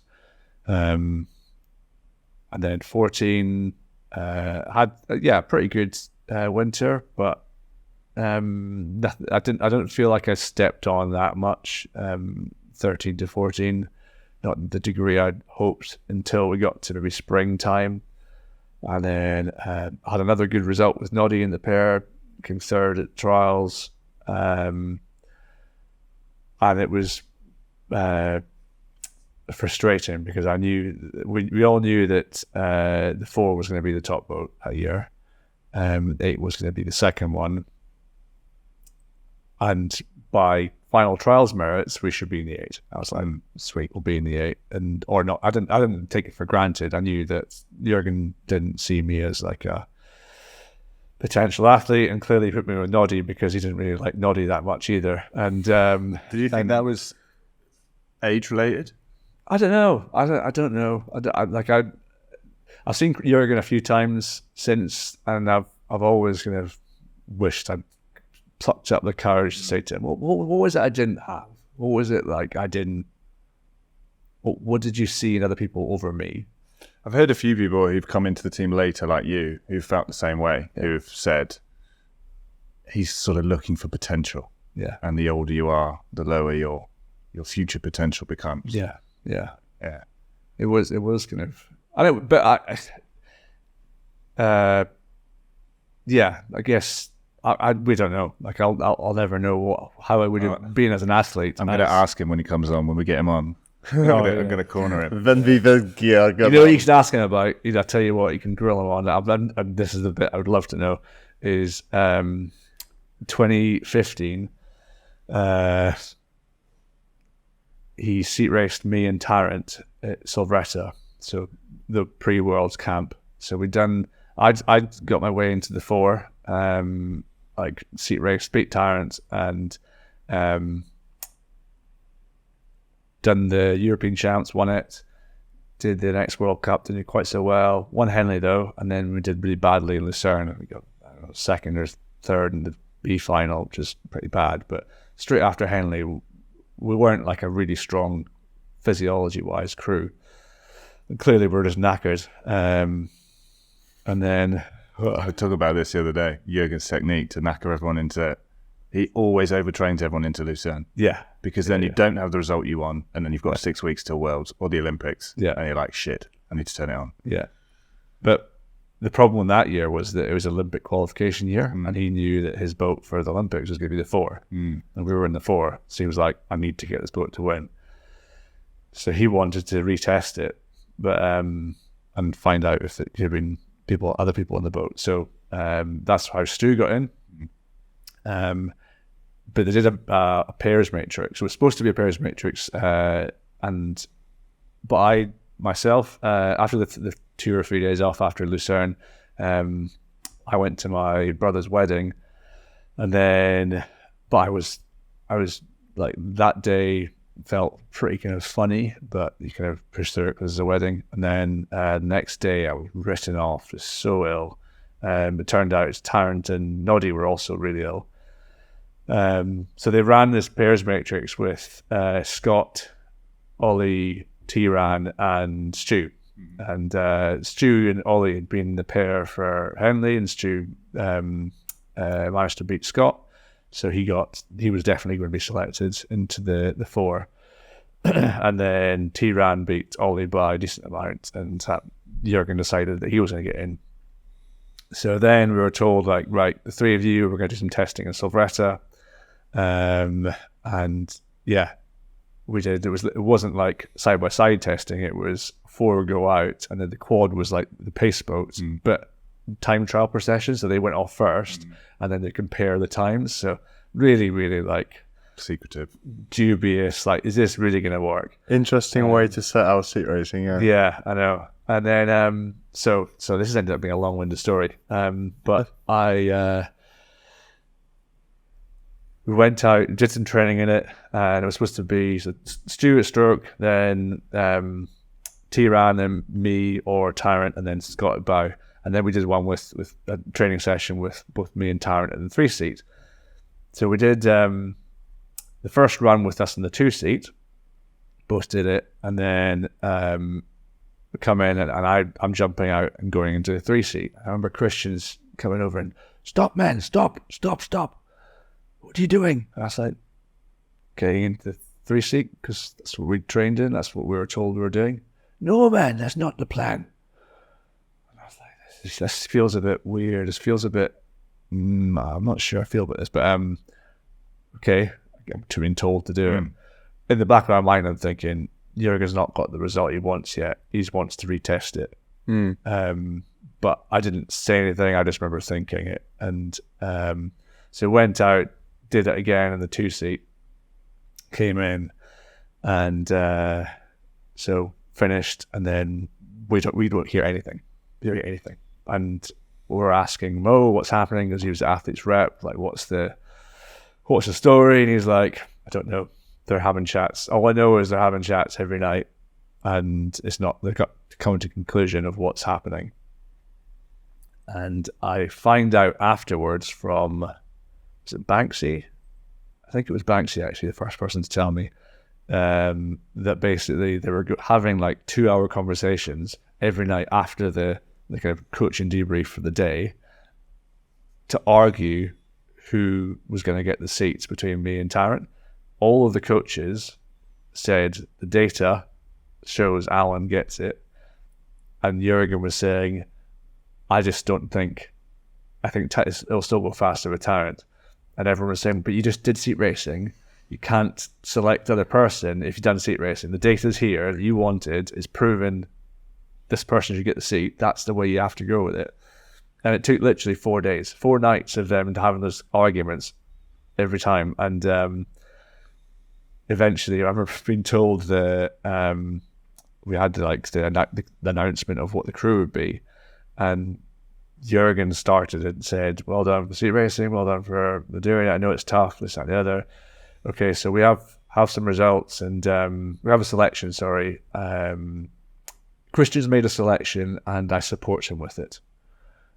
So he basically was wanting to wash his hands of it. Yeah, and he wanted to be like, they've gone with it. I'm going to concede, but I'm not putting my name to this. And they said my name. I remember walking out and walking back. I was seeing the Piz, so the different hotel to the Silveretta house. I went down to the lake and I just bawled my eyes out. I was like, I've never cried really in sport, and I remember being so 4 days of all this emotion, not knowing what's going on, being written off, and just bawling my eyes out, walking back and just being like, can't believe I've done it. And then but then I found out afterwards from Stu, I think it was maybe when we were down in Viz, he said to me that Jurgen had asked him the night before the seat racing, how's the boat feeling, with the two of them, just casually, how's the boat feeling? And Stu had said, oh, it feels pretty close. I couldn't tell the difference between them when in the 2-seat, but when in the 3-seat, it's definitely better with Alan. So clearly he's decided, well, I'm not going to do some testing with Alan in the 3-seat. I was like, damn it, man. I think that was the first time where I was, up until that point, the reason for resentment was based on the fact that I had felt like I'd done enough, but it was very subjective. I feel like I've got numbers and I've done everything I need to do, and yet you're still not giving me any kind of leg up.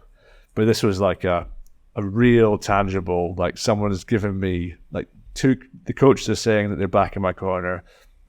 Stu's given me evidence to say, well, why would they have done that seat race twice in a row? And then I was like, that's what made me think a little chink in the armor when it comes to trusting him, which wasn't a nice feeling, because he's just the guy you're trying to lead you to your best path and best success. But maybe that was more fuel for the fire. But I definitely fuel for the fire. But also, the more hoops you jump through, the sweeter the victory. So that emotion will pour out. If you'd just been had none of that, so you're in the 4, you've been like, oh cool, I'm in the 4. Yeah. But to go through all of that, the sweet of the win. It clearly meant so much. So how did it go that year? It was another awesome crew to be a part of. I don't think I've actually gone faster in a 250 meter piece in any boat class than I did with that 4. We did a flying 250 in the Viz. I think it was something like 113 or 14 pace. What? It was obscene. Like I've got a video on my Instagram and I put it up, and I remember when I found it again, when I would put it up, I looked at it. It looks like it's been fast forwarded. It looks like Wacky Races, kind of like fast forward when you compare it to other rowing. But yeah, that boat has some serious speed when it wanted to. But yeah, we had kind of not great progression through the world champs, like heat against the Italians, and then better. We actually went through the rep, I think. Yeah, because had to win from the heat. Went through the rep, that was fine. Semi-final, had a much better row, and then the final. Like I think the main thing for us, the pressure was taken off once we got into the final, because it was like, just get into the final because Jürgen will have your head off if you don't. So there was a big like minimum requirement. Yeah. Like get that thing first. And then for the final, I remember planning in my head what I was going to do, and just literally keep looking at T-Rad's back and just thinking, drilling my legs and seeing how deep into the hole I can go before I get to 500 to go. And yeah, we had a okay start, but everybody blasted out. And international rowing, the profile of racing is usually a lot sharper off the start. But we had, if you look at our splits, we had an incredible profile. Like it would be like really, really matched. Like yeah, it wasn't quite negative splitting, but it was nice and even, and everyone else was blasted out that first 1,000 meters and held on the third 500 and then slowed down the last one. But yeah, we came through. It looks like we had a massive finish, but we just kind of came up. We almost got silver ahead of the Australians, but they held on to the end. So that was epic, kind of getting my first world's medal in an Olympic boat class. That meant a lot, and also meant a lot in terms of funding as well. So again, just that kind of affirmation that I'd not made it, but like I've just made a big step up on what I thought I was capable of doing. And then I think that after that Worlds, that was when I thought maybe Olympics is actually in the ballpark. Like up until that point, I hadn't even considered Rio. It wasn't until after 2015 Worlds. That seems crazy to me. Yeah. That's how tight it was at their competition. And like you said that year, there was a lot of guys that said they were going to quit and they didn't. Yeah. And there was still other guys that come in the team, and like the standard of all of you, like Tarrant and Scott and Gottrell and Bennett, or he came in a bit later. No, he was there by then, wasn't he? You know, it's like unreal. Hodge Reed going for his third, like arguably one of the most competitive eras of British rowing ever. 2 guys with 2 Olympic gold medals not making the top boat. Like that's just that fact alone shows you where the team was at that time. Yeah. So 2016 then, yeah. It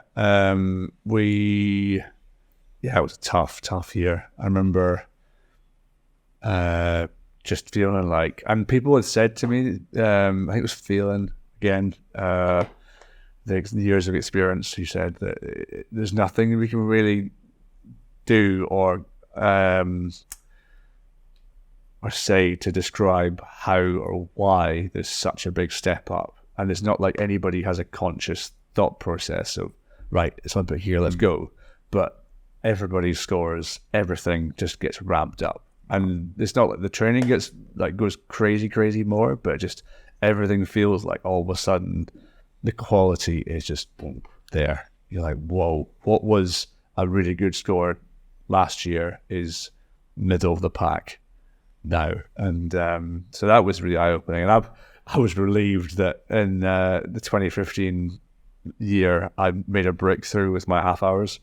So like, I think the first time I broke half hour was, Satch loves ripping me about this, but because it was on a black ergo in a Viz, and he used to think there was one black ergo and it was fast one. And The first time I broke 9K, I did 39.1. So it was like a smash through. Yeah. So he loves just saying, "Oh, it was that lack of ergo." 9,100. Yeah. Well, Will, if you're listening, I can tell you I fix over 1,000 machines a year, and there are fast ones and slow ones. Unfortunately, if there were fast ones and slow ones, I would have found a fast one, and I'd still be in the team. So there you go. It's for proof that you nailed it. Cool. Yeah. But yeah, I'd done it like in the middle of a Viz training camp when there's loads of mileage and all this stuff. So, but in 2015, or were you just feeling it? Yeah, I don't know. Like everyone was doing it then. I think just 2014. I think it was 2014. But in 2015 though, I remember I broke up with my girlfriend. It was in the I want to say the January or something like that. But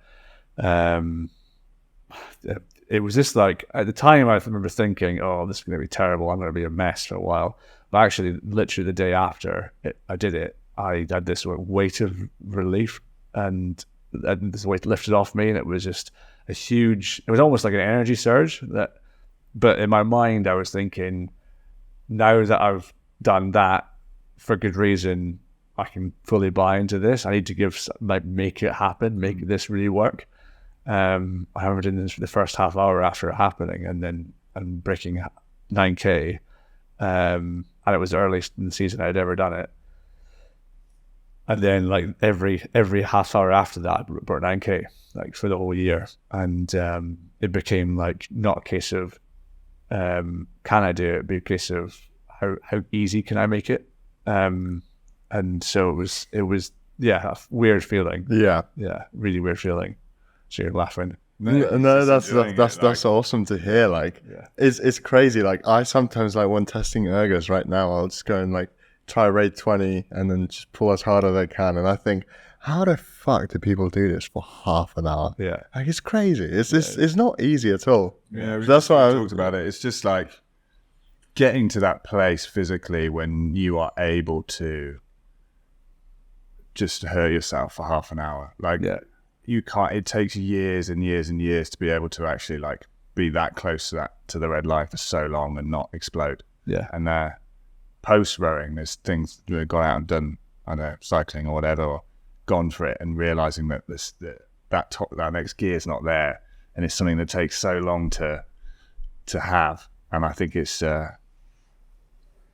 good to look back on it and understand like that takes some doing. Yeah. And like, to talk about playing around with 9K is...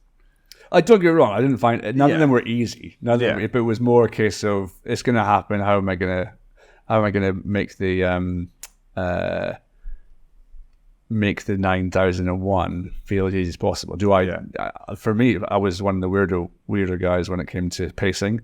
I liked sitting in 140 and just the whole way. Where Sats would be like, "Me, I can't do that. He has to start at 142 for the first like 10 minutes and then rags it home." And it's a completely different session, like in terms of physiology. It's a completely different session. So obviously the years of experience tell me that it was better to do, for training purposes, do it my way. But obviously he saved a lot of beans doing it his way. I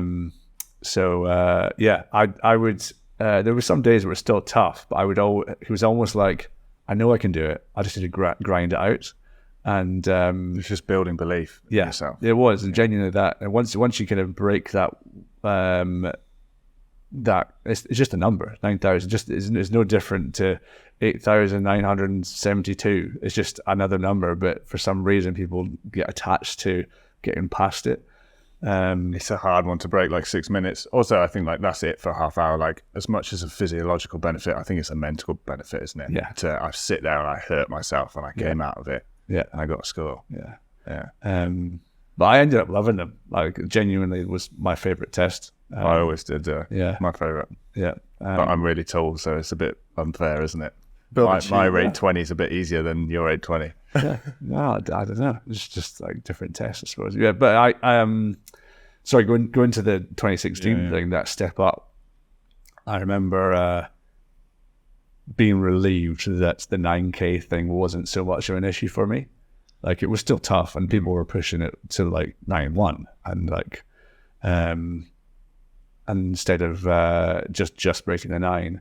So I was over the threshold, but I was still kind of middle of the package, maybe just a little bit above the middle. But I still felt like I was in a good spot to be in contention. And then did what was the winter? Winter was with Scott. Did decent in the pair. I think we came third at Boston Trials or something, or we were second. And then all the ergos were fine. Big step on my 2K. Excuse me. And then What's your best 2K? Best ever, Yeah. or best that year? ever. 550. 550 points. 4-3, I think it was. It's on the So Instagram. good. So good. Yeah. Did it in lockdown. That was cool. Quite a few people did, yeah.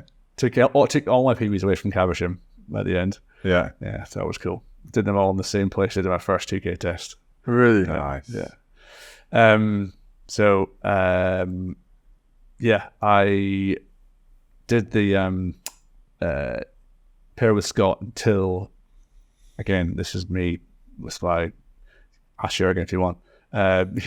He put me with Stu and Scott with T-Ran, because the pair with Stu and T-Ran wasn't working. They said, we're just going to switch it around for a couple sessions and see how they go, and they'll switch back again. And I remember going out with Stu, and then I'm saying to him in the first session, mate, I don't think they're going to swap us back. They're putting us together because they need to get T-Ran to go fast, and it's not going fast with you. We need to make this work. And he was like, yeah, he went straight on board. Some people didn't, because Stu came into the team quite late. Like, it was literally That was another, wasn't it? It was someone was injured from training camp.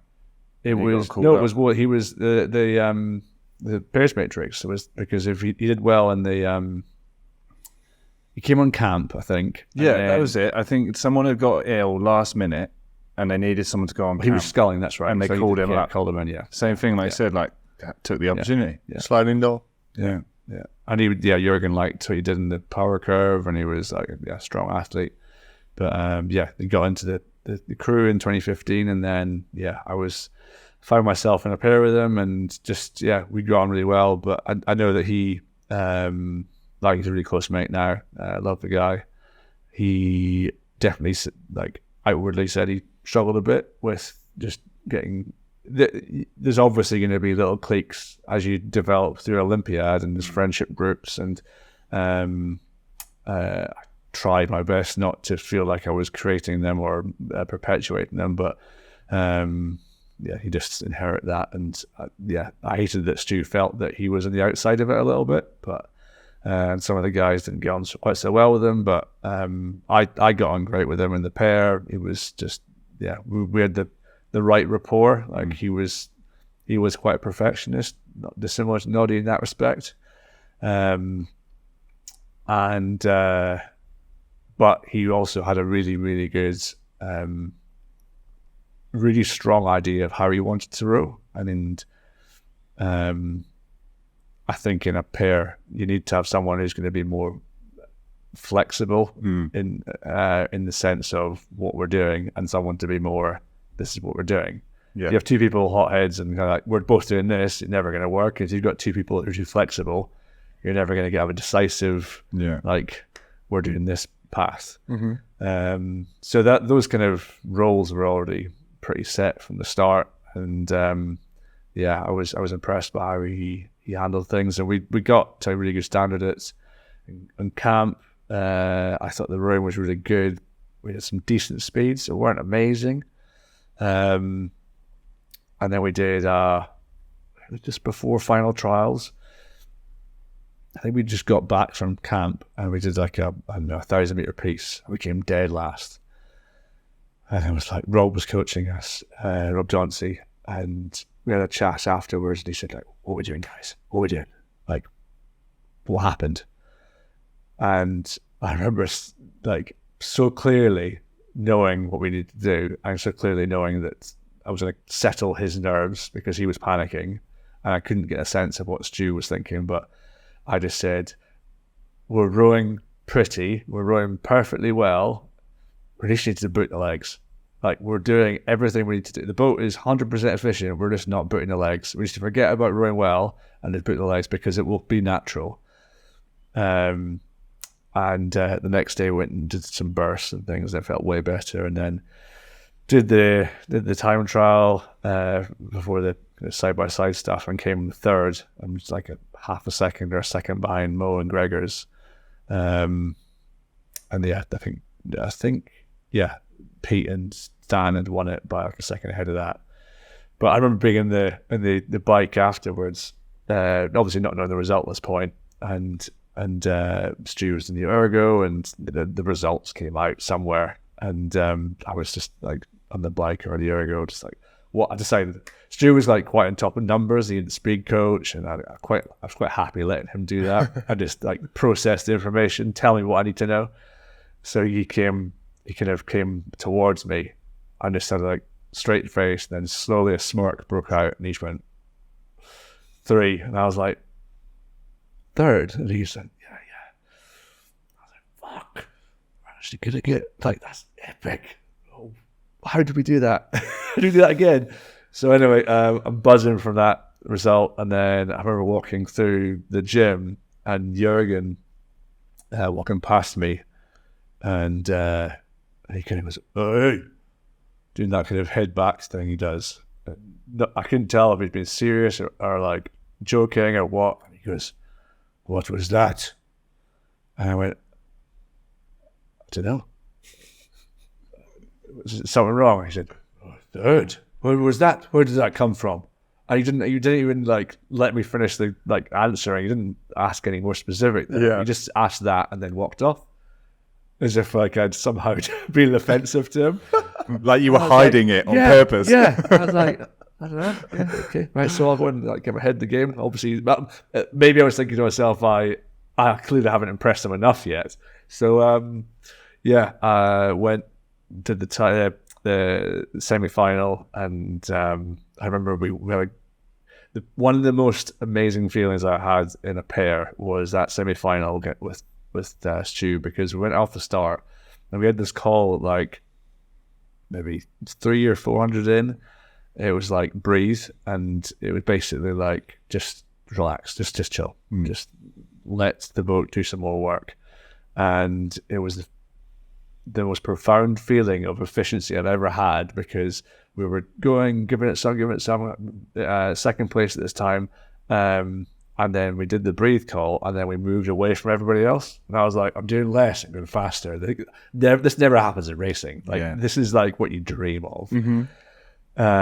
So I had this like bubbling feeling of the bows behind me, and this we're catching up to the chevron effect with they seeded the lanes because of the conditions.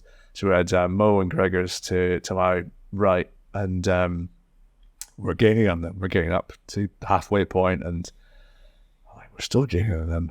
And then we get to 12:50 mark, and say 50 to go, and I remember saying to Stu, we were like 2 and a bit lengths clear of 3rd place. We obviously need to get 3rd to get through.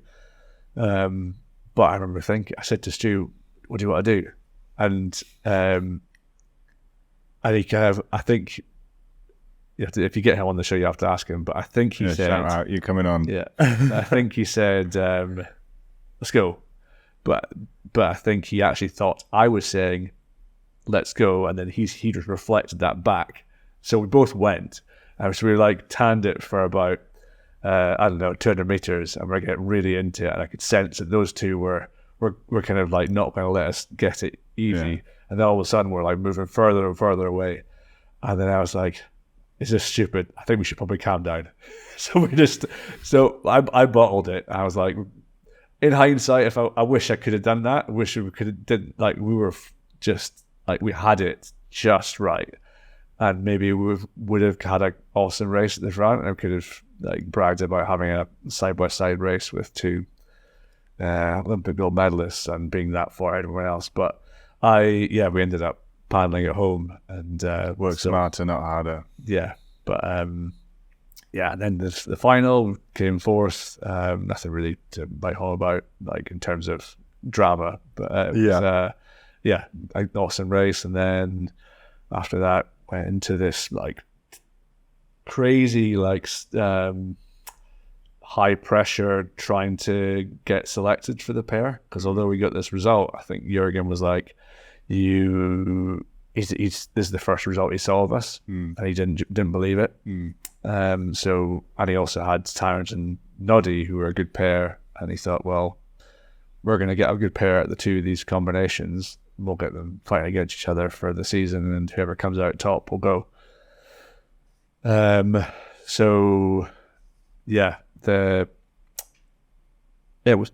was really tough. Like, we went to the Europeans. The other two went to the first World Cup. They won it.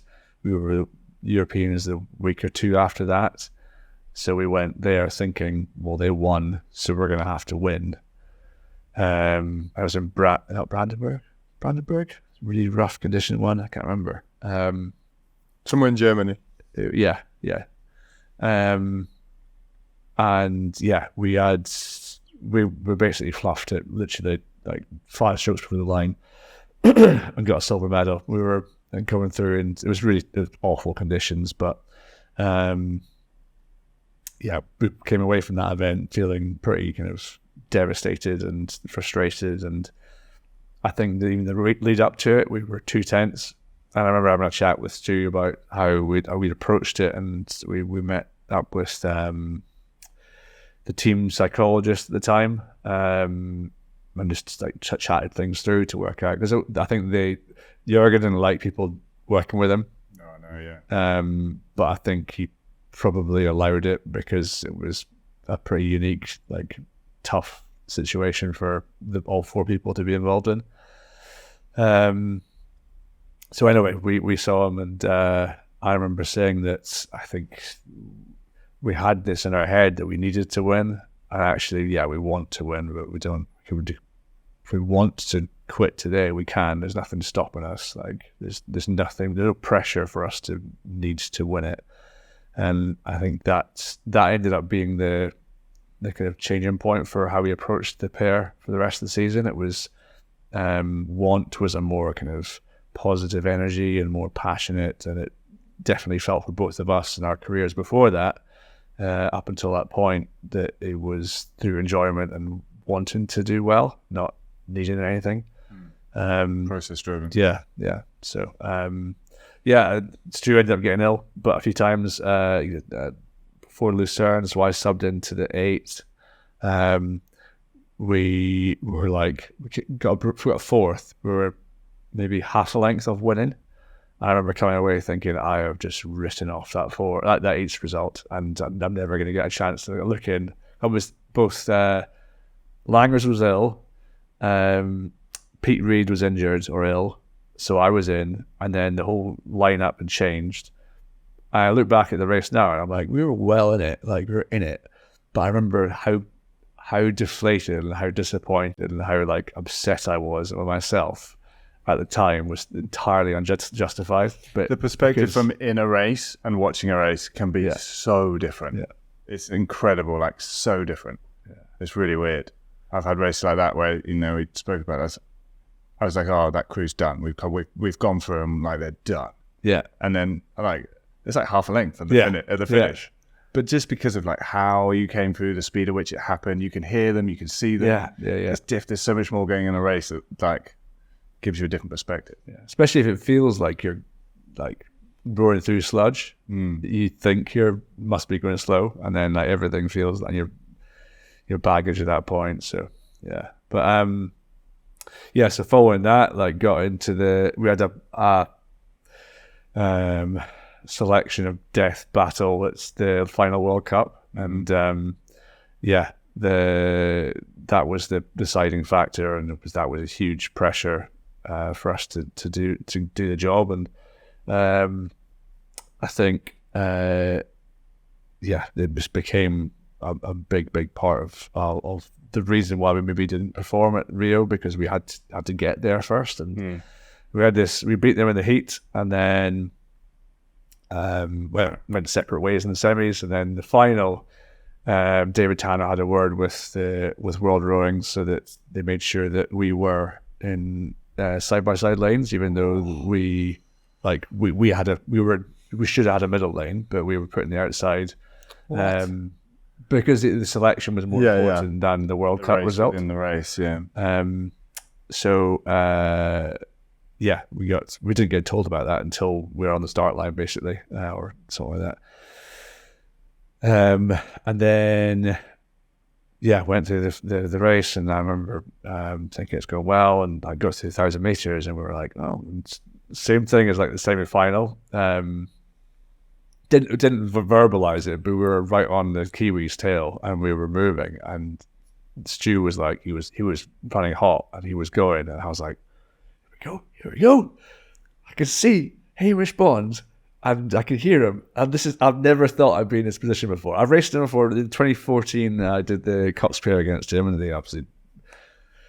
we managed to get to just, I mean, we pit them to 500? I can't remember, but we were like there at 500, and then they were gone. But like this race, I was like, we are with them like, after halfway. This feels incredible. So at that point, I was thinking, we've got the selection. Now we're going for like, see how close we can get to these guys. And have we got to like maybe 500 to go, and I called our first like move, and not much happened. The rate changed, but I didn't feel any speed change. I was like, oh, okay, well, we're okay. We're still holding speed at least. And I got 300 to go, and then I called the next lift. And then, if anything, we're starting to go slower. And I was like, oh no, this can't happen. And then, so we're going along, and I'm conscious of the fact that I can't, like, if I pull my hardest, I'm going to be pulling us into the lane next to us. Yeah. Where Tarrant and Noddy are in. And the last thing I wanted to do is to like mess up the whole selection and then have to do something else. Yeah. So I might go in and tell Stu, left. And then these two in the right are like gunning, and Tarrant, as you know, Tarrant's got a big finish. So they were gunning for it. And we get into the end, and I remember crossing the line. Stu's like fully, his shoulders up behind his ears. It's like so high. And I'm like, God, I'm touching it over the line, and then we get across, and then beep, beep, and I'm like, shit, did I do it? And then I'm looking at the screen in Poznan. I've watched Hamish Bond and Eric Murray, and then the Australians actually went past us to the silver. I'm waiting for the next like shot to be us or them, and it came up with us. Thank God. And but it wasn't like celebration, it was just like elation and relief, just all that pressure, and it didn't feel good. It didn't feel good at all, because these are two guys that were my best mates, and I, again, same with when it was with you, when you first got the team, I didn't know what to say, because I knew there was nothing really I could say. I felt terrible that I'd done that.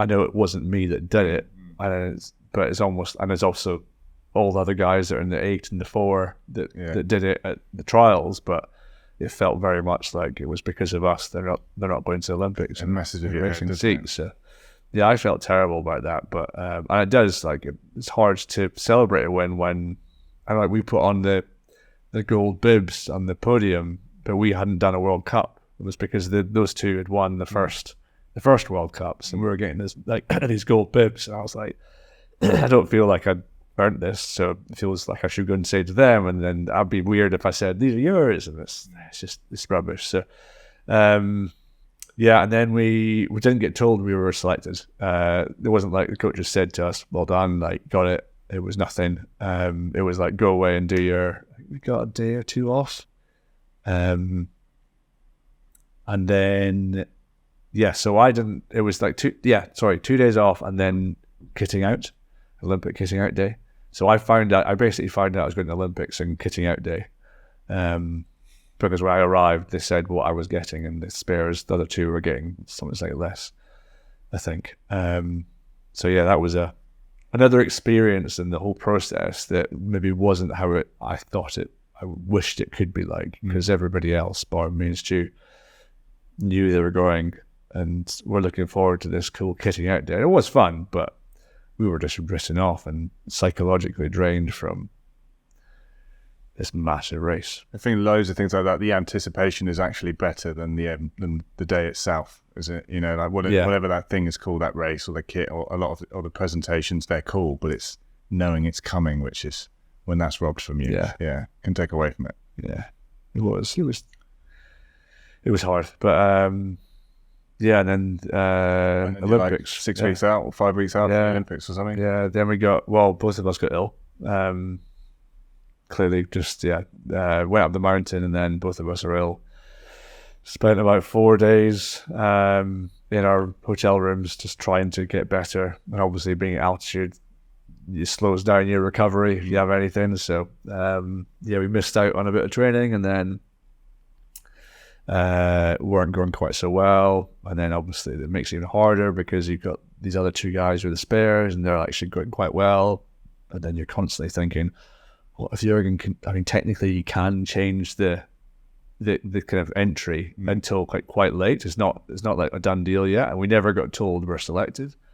So it was just like, and it obviously didn't help our like recovery either, because we're just stressing.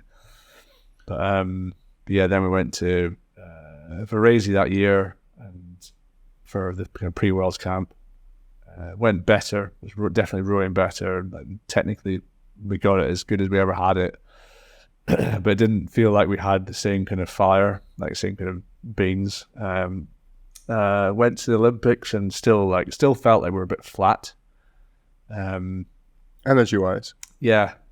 And like the arrival in Rio was like a bit, sapped in terms of, everyone was hyped. Everyone was energy compared to what I felt inside. I was like smiling and like chatting and things, but I didn't feel like I hadn't arrived. If that makes sense. Imposter syndrome.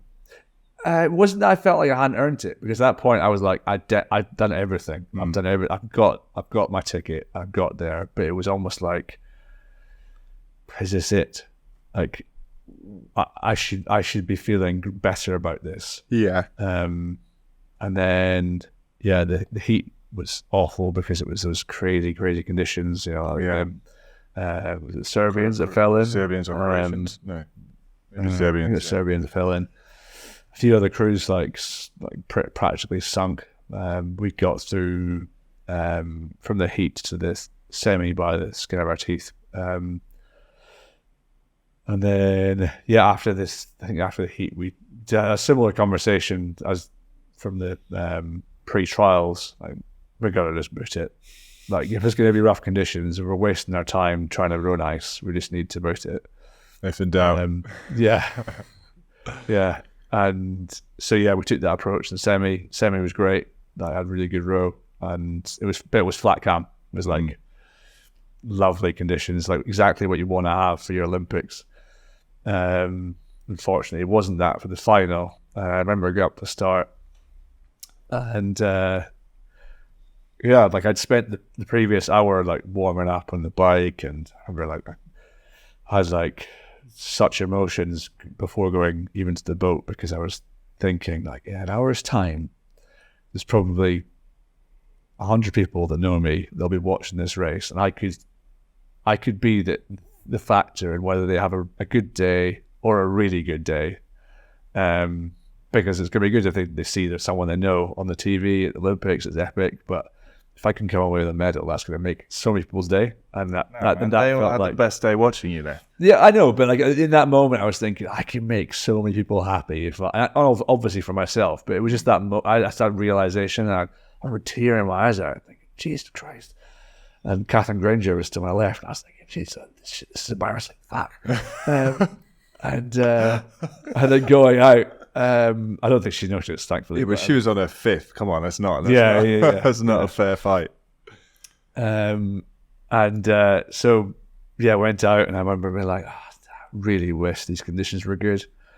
And it's bad because, and then the one thing I would probably regret from my performance was that there was moments during the warm up where I was like, is this actually going to be my Olympic final? Is this how we're going to decide the last however many years I've put into getting to this point? It's going to be conditions that if it was a viz, we'd probably cancel the session. we did decent starts, but were dropped. And then to the middle, the thing we were working on through the year was just like really, really strong middle, and then pushing hard to the 500s, and then seeing what we got left. And Stu did an amazing job. You sent it. You went for it. Yeah.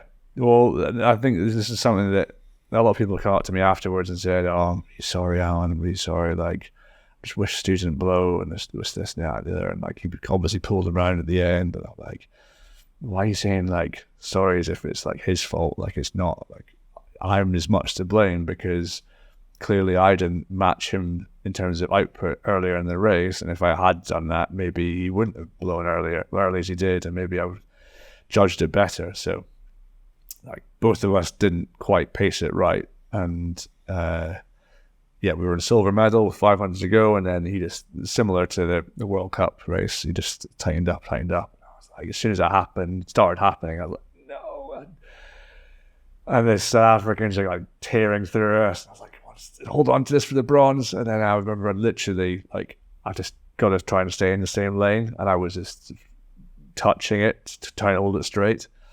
And then it was like, even me doing nothing, it was starting to pull around. I remember saying to him, put the steering on. So he had steering on full lock against me because I saw the two boats to my left, and I was like, I'm not coming last in this race. And those two boats to my right are past, so I don't have to worry about impeding them. So I just pulled hard and wanted to get over the line before anyone else did. So I remember feeling pretty distraught and disappointed, not because we hadn't done our best, because we did everything we could in the day, but because it hadn't been our best performance. Like, I knew we were better. Given the opportunity to show your best. Show our best, yeah. But like, I'm not sick. I very much doubt that everyone gets that. It's probably only the Olympic champions that do bring that kind of A game. So we did everything we could and dealt with the circumstances as well as we could, and fought at the games. Like, a lot of people say to me, "Oh, it's the hardest place you could ever come, hardest position." I'm like, 5th would have been worse. Last would have sucked. Yeah.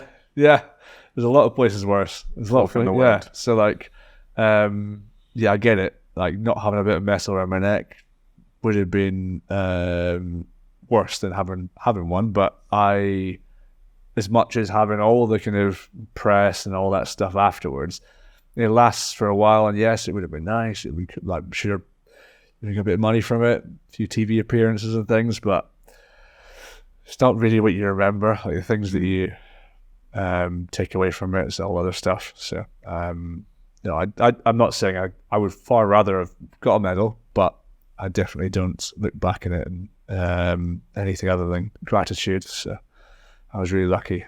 And then but I'd actually decided before we'd raced our final, I was like, I want to decide prior to having the outcome influencing the decision whether I want to carry on or not. Yeah. And I thought, I've just had the best time. The last 4 years have been so good. Like, I've made the best friends, experienced things I never thought I experienced, pushed myself, learned so many things about myself, developed an actual competitive attitude and wanted to beat people. And I want to do that more. And then, so yeah, if I got a medal or if I didn't, I was deciding I was going to carry on anyway. So, but yeah, so told to deal with that. Yeah, cool. Yeah, it's something I've learned. Like, I was always sort of unhappy with what I achieved or whatever, or felt like it wasn't enough or wish I'd had more. And then I get to sit here and listen to everyone else who's achieved what I would have dreamed of achieving, and be like, oh, maybe I could have got more, maybe it was enough. And then you realise, like, wherever you got to, there'll always be someone who's done better, and there'll always be someone who's done worse. You just got to be like, this is me, this was my journey, and this is as far as I got. And I think the further you get away from it, the more you can look at it objectively. But no, it's awesome. What Alex Partridge said is that the older he gets, the better you are. So it's like the reverse effect. Yeah. People start to forget who actually came where, and you can just kind of make stuff up. Yeah. I know. It's so funny because when in the next Olympiad, I remember guys would come in, and I would be telling them about like my idols of like Steve Williams, and they'd be like, "Who? Steve Williams? How do you not know who Steve Williams is? He's got 2 Olympic gold medals." I've just had that exact same conversation. Get some culture in you, because this is like serious like history you need to know about. They're not that much older than you. But yeah, like you pass the mantle on to the people that are doing it now, and like that's kind of, I guess, the beauty of it is like you're there for such a small snapshot of time, and if anything, it makes it more made them more special for me, knowing that no one cares. The only person that needs to care is me. And so, yeah, there's some people who like look at your story, and people who kind of relate to it and like appreciate you for who you are, but not for necessarily what you've achieved. And that's why I love the sport. So I think that world class is world class, and fourth at the Olympics is world class. Yeah. And I don't care what medal you've got, like that is world class. Yeah. And I'll put you up with anyone else who went there. So. And that's in like rough conditions in water that you said like normally your training sessions would have been cancelled. Like you can't judge objectively based off of that. It's just one event, and if you ran it 10 times, who knows how many times you would have got a medal around your neck instead. Yeah, who knows. Right, so there's a couple of things we've got to talk about briefly. So life after rowing, so what you're doing now, obviously coaching, like why we're here. Yeah, so I'm coaching, I'm the director of rowing for University of St Andrews. I was really lucky to, the end of my rowing career wasn't the ideal, wasn't like desirable in the way, any shape or form, but I'd been planning to come back to Scotland whenever I did stop rowing. Mm-hmm. I knew that whenever Tokyo was done, whatever, if I made it, if I didn't, I was going to stop after that. Mm-hmm. Maybe we can talk about another time we chat, but the next Olympiad, actually, I think following that 4th place, even though I went into the next Olympiad wanting to continue enjoying myself and getting better, there was a looming kind of, you missed out on this. And it was almost like every single time, every month that went past, there'd be another event that Will or someone or Mo would be going to, who were still training, where they'd be going away to this thing because they got medals and whatever. And there was always that kind of missing out. And that was like, it became like the reason to keep going. I'm not saying that was the reason I didn't enjoy the next 4 years, but it was definitely, I think it started the trend of me not really appreciating as much as I did before. I think the most enjoyment I got out of that Olympiad was actually rowing a pair retirement. It was on a short period, but we won final trials in 2018, and then went in the 8 together. But that was really fun. And then, to be honest, again, managing to get in the pair with Stu in 2020, after his like years of like injury, which were just phenomenal how he managed to graft. I mean, talk about someone who's had it hard up. Like he went through the mill with that injury, and he came out the other side, and he was still a world-class athlete. But and the pair was great with him again, but just hadn't quite got to that sweet point. We needed a bit more time. But anyway, sorry. So fast forward to me stopping after COVID, during COVID. Kind of part of it was because I needed to prioritize, part of the reason that British rowing weren't maybe as good as they should have been. But my daughter was 1, and so I asked for some more support in that. I didn't want to have to come down for like 2 weeks before the trial if the trial was going to be decided, and they weren't let me. Despite it not being in the selection process, they were like, "No, get down here." So I was like, "I can't. I potentially could be away for 6 weeks from my family, and they've not got any support network, and I can't do that. Like, please." I pleaded with them, pleaded with Brandon. But they were like, no. And I was like, well, looks like you're deciding my career's over. So that'll be it then. But the next, so I had been in touch with the University of St Andrews, and they had said to me that they'll keep me in mind, and they had gone through a process to see if they could find a director.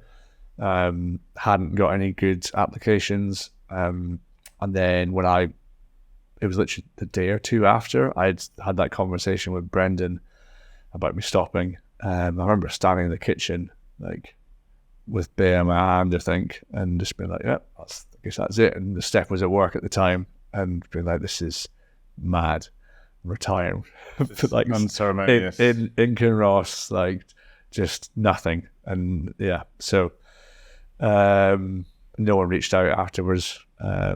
So it was really tough. Like Paul Stannard hasn't spoken to me once, and he was the one that was in charge. He decided that I wouldn't be involved, and yeah, so not a big fan of how that went down, and Paul, but it's just Anyway, we got a phone call from my boss now, and he said, "Whenever you finish your rowing, you got a job offer." Like, and I was like, well, just so happens I've kind of just finished, and but I'm a bit messed up right now, so I'm probably going to need about a month to get my head around it, and but I think it's highly likely I'll take up that offer. And then so I did, and I loved it. The group I joined was sorry. I was going to say, did you think about coaching as a career path? It was only because, so I did coaching before as a part-time job. I really liked it. I love the fact that I'm able to share the experience I had, and it's because I haven't got any other experience. I've not got really real life experiences. So like the one thing I can pass on is this. If it ends up being a cheat sheet, or if it ends up being just how to rowboat differently and better, maybe that's something that will be useful, and I can monetize that, then great. Yeah. But I didn't have any inclination to do anything else. So I was like, well, I'd rather dip my toe into the real world with coaching and see maybe what I like about it. If there's parts of it that I want to do, and then even if it gets me a year or two into finding the answer out and then going into that, then at least I'm like, I've got a decent job, and that shows I've got some experience. Because if you go into the deep end and some, like, I don't know, finance or marketing, and you're grafting so hard, you're at the bottom of the pile because you've no experience and you might not even like it. So I was like, well, I might as well do something I enjoy. I'll get some gratification from, get some money from. If I can get a reputation, then it sets me off. I like the Jim Carrey quote, is you can fail at what you don't enjoy, so you may as well have a go at what you do. Yeah. So yeah, I loved it, and definitely gave me a different perspective on rowing and how much time has to go into planning. I think I definitely took for granted how much it. I apologize to all the under coaches and GB coaches who I criticized for get the program out in time. Just send us out, give us like a week's notice of what's actually happening. And actually, there's a few times where I've been late sending it out, and it is tough. There's a lot of things, a lot of spinning wheels, and a lot of people to consider. And there's definitely some things like that where you're like, oh, I maybe should have had a bit more patience or whatever. But also, I think, like, as having coached and having been part of some performance teams, even at the sort of lower level home countries and stuff, also, like, because the people around there are ex-rowers, there becomes this kind of competition. Certainly when I did with Wales, it's like, how much can we take care of everything so the rowers don't need, because we know that their best performance comes from them just doing their thing. Yeah. So then you're just doing everything for them anyway, sometimes in a bad way. Yeah. But then it made me think, like, as an athlete, how did I not sort of notice everything that was being done for me? But that was intentional. Yeah. Because it's being taken off as much as you possibly can. Yeah. So it is this kind of a double-edged thing where you're like, I wish I'd sort of known more, but also they did their job really well because they didn't know what was going on. Yeah. Is that kind of, it took me a while to recognize that I'm there to teach them how to learn. I'm not there to like give them a color by numbers approach to how to row faster. Like all the gratification you will get from the sport is by when you do it yourself. Like, that's all I got. So if I all of a sudden give everyone a cheat sheet and how I rode well, maybe they will go faster, but they won't get any of the satisfaction that I know I felt from I know it took years, but I can kind of nudge them in the right direction and give them hints and things. But I think the real value in the time, and I think, yeah, you might go a bit faster, but I truly believe that if they're going to go far in a sport, you need to learn how to love it. It's long term, yeah. It's you can force someone into the correct position, or you can teach them how to find it themselves. Yeah, because you're not always going to be there. Yeah, exactly it.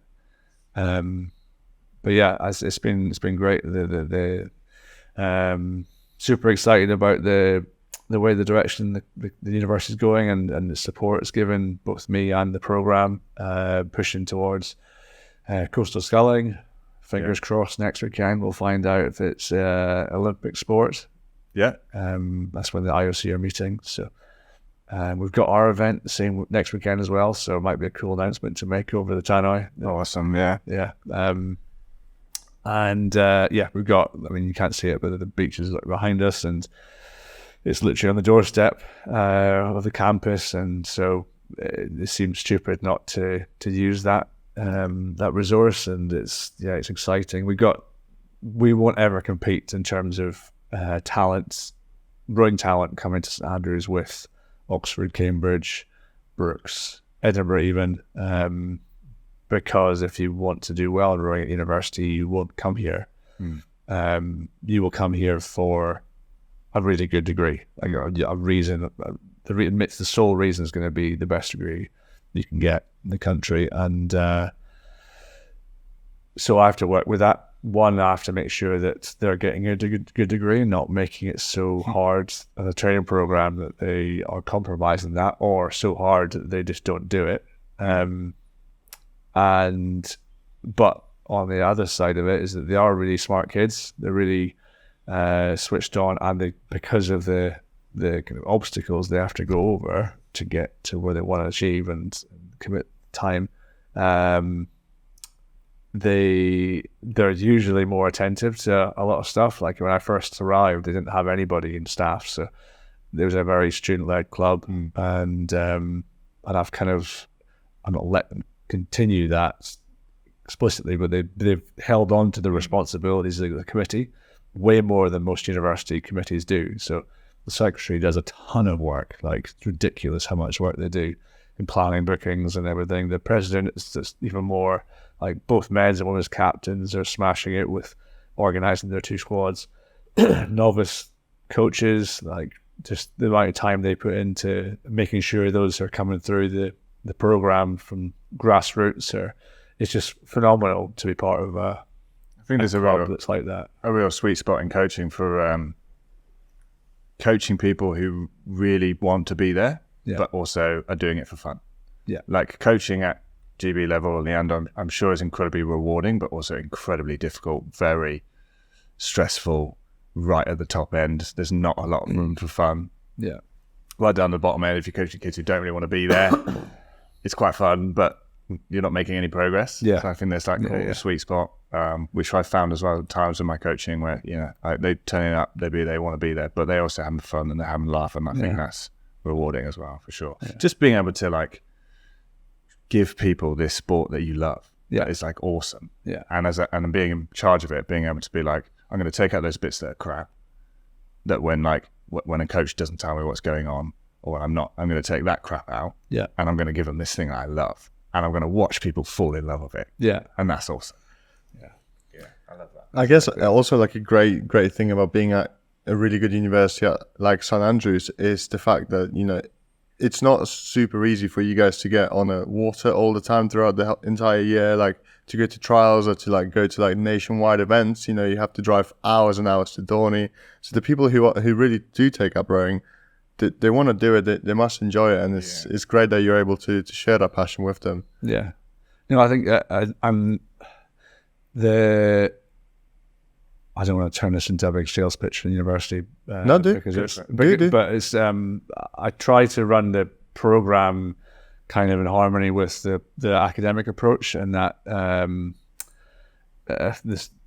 I apologize to admissions if they end up watching this and I managed to bastardize it, but basically as opposed to other universities where you can get given a reading list and you get told these are the outcomes you want to learn, these are things you got to do to pass your exams, St Andrews is very much, this is the subject, go learn the subject. And it's very much like you learn holistically everything about that subject, and it requires a lot of independent thought and independent initiative to go and seek out information.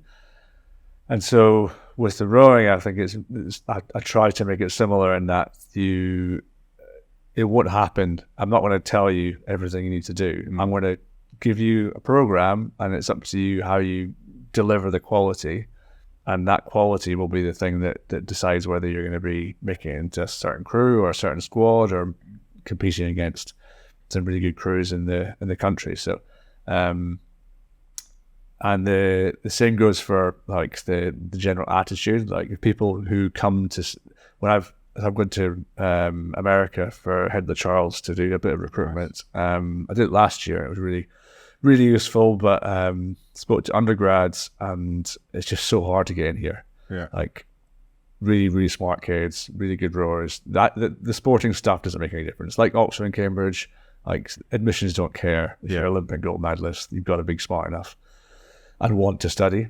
But I found like a few kids, quite a few that applied and just didn't get in. I'm like, it's so tough to get in. Postgrads might be a bit different this year. That's why I'm going to change my tact a little bit. But the one thing I will say to people that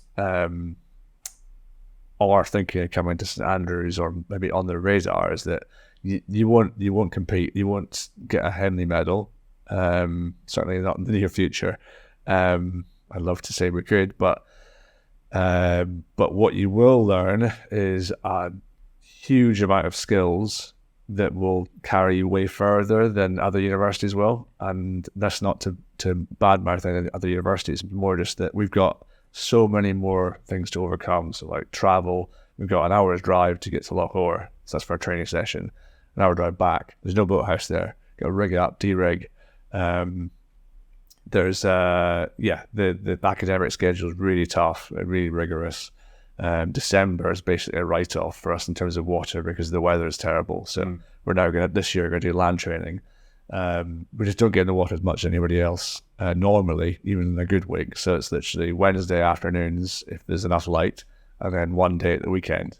So the rest of the time we're on the ergo. I'm pretty confident in my coaching that I can get them from the kind of springtime up to a good standard technically, but ultimately we're never going to be able to compete physiologically with those big programs, and they're going to be in the water more. So, well, what I will say is that the time taken, the kind of pushing through all that and enjoying it, and they'll be taking on the responsibility of a committee position, being responsible for making sure that not just you're good, you're doing your best, but looking after other people. And that kind of reflects on, I think that reflects from my rowing career. Like the reason I did well, I believe, is because I brought the best out of people around me. I don't think I was that good. I know you just might understand. I know I wasn't rubbish, but I made some big steps. But generally speaking, every step of the way has been because I've made the person I'm rowing with better or their best. Is that not the ultimate skill? Yeah, well, hopefully. That's what I'm trying. If anything, that's the thing I want to get out of other people is that I coach, that you don't need to be the best. You just need to get the best out of people around you.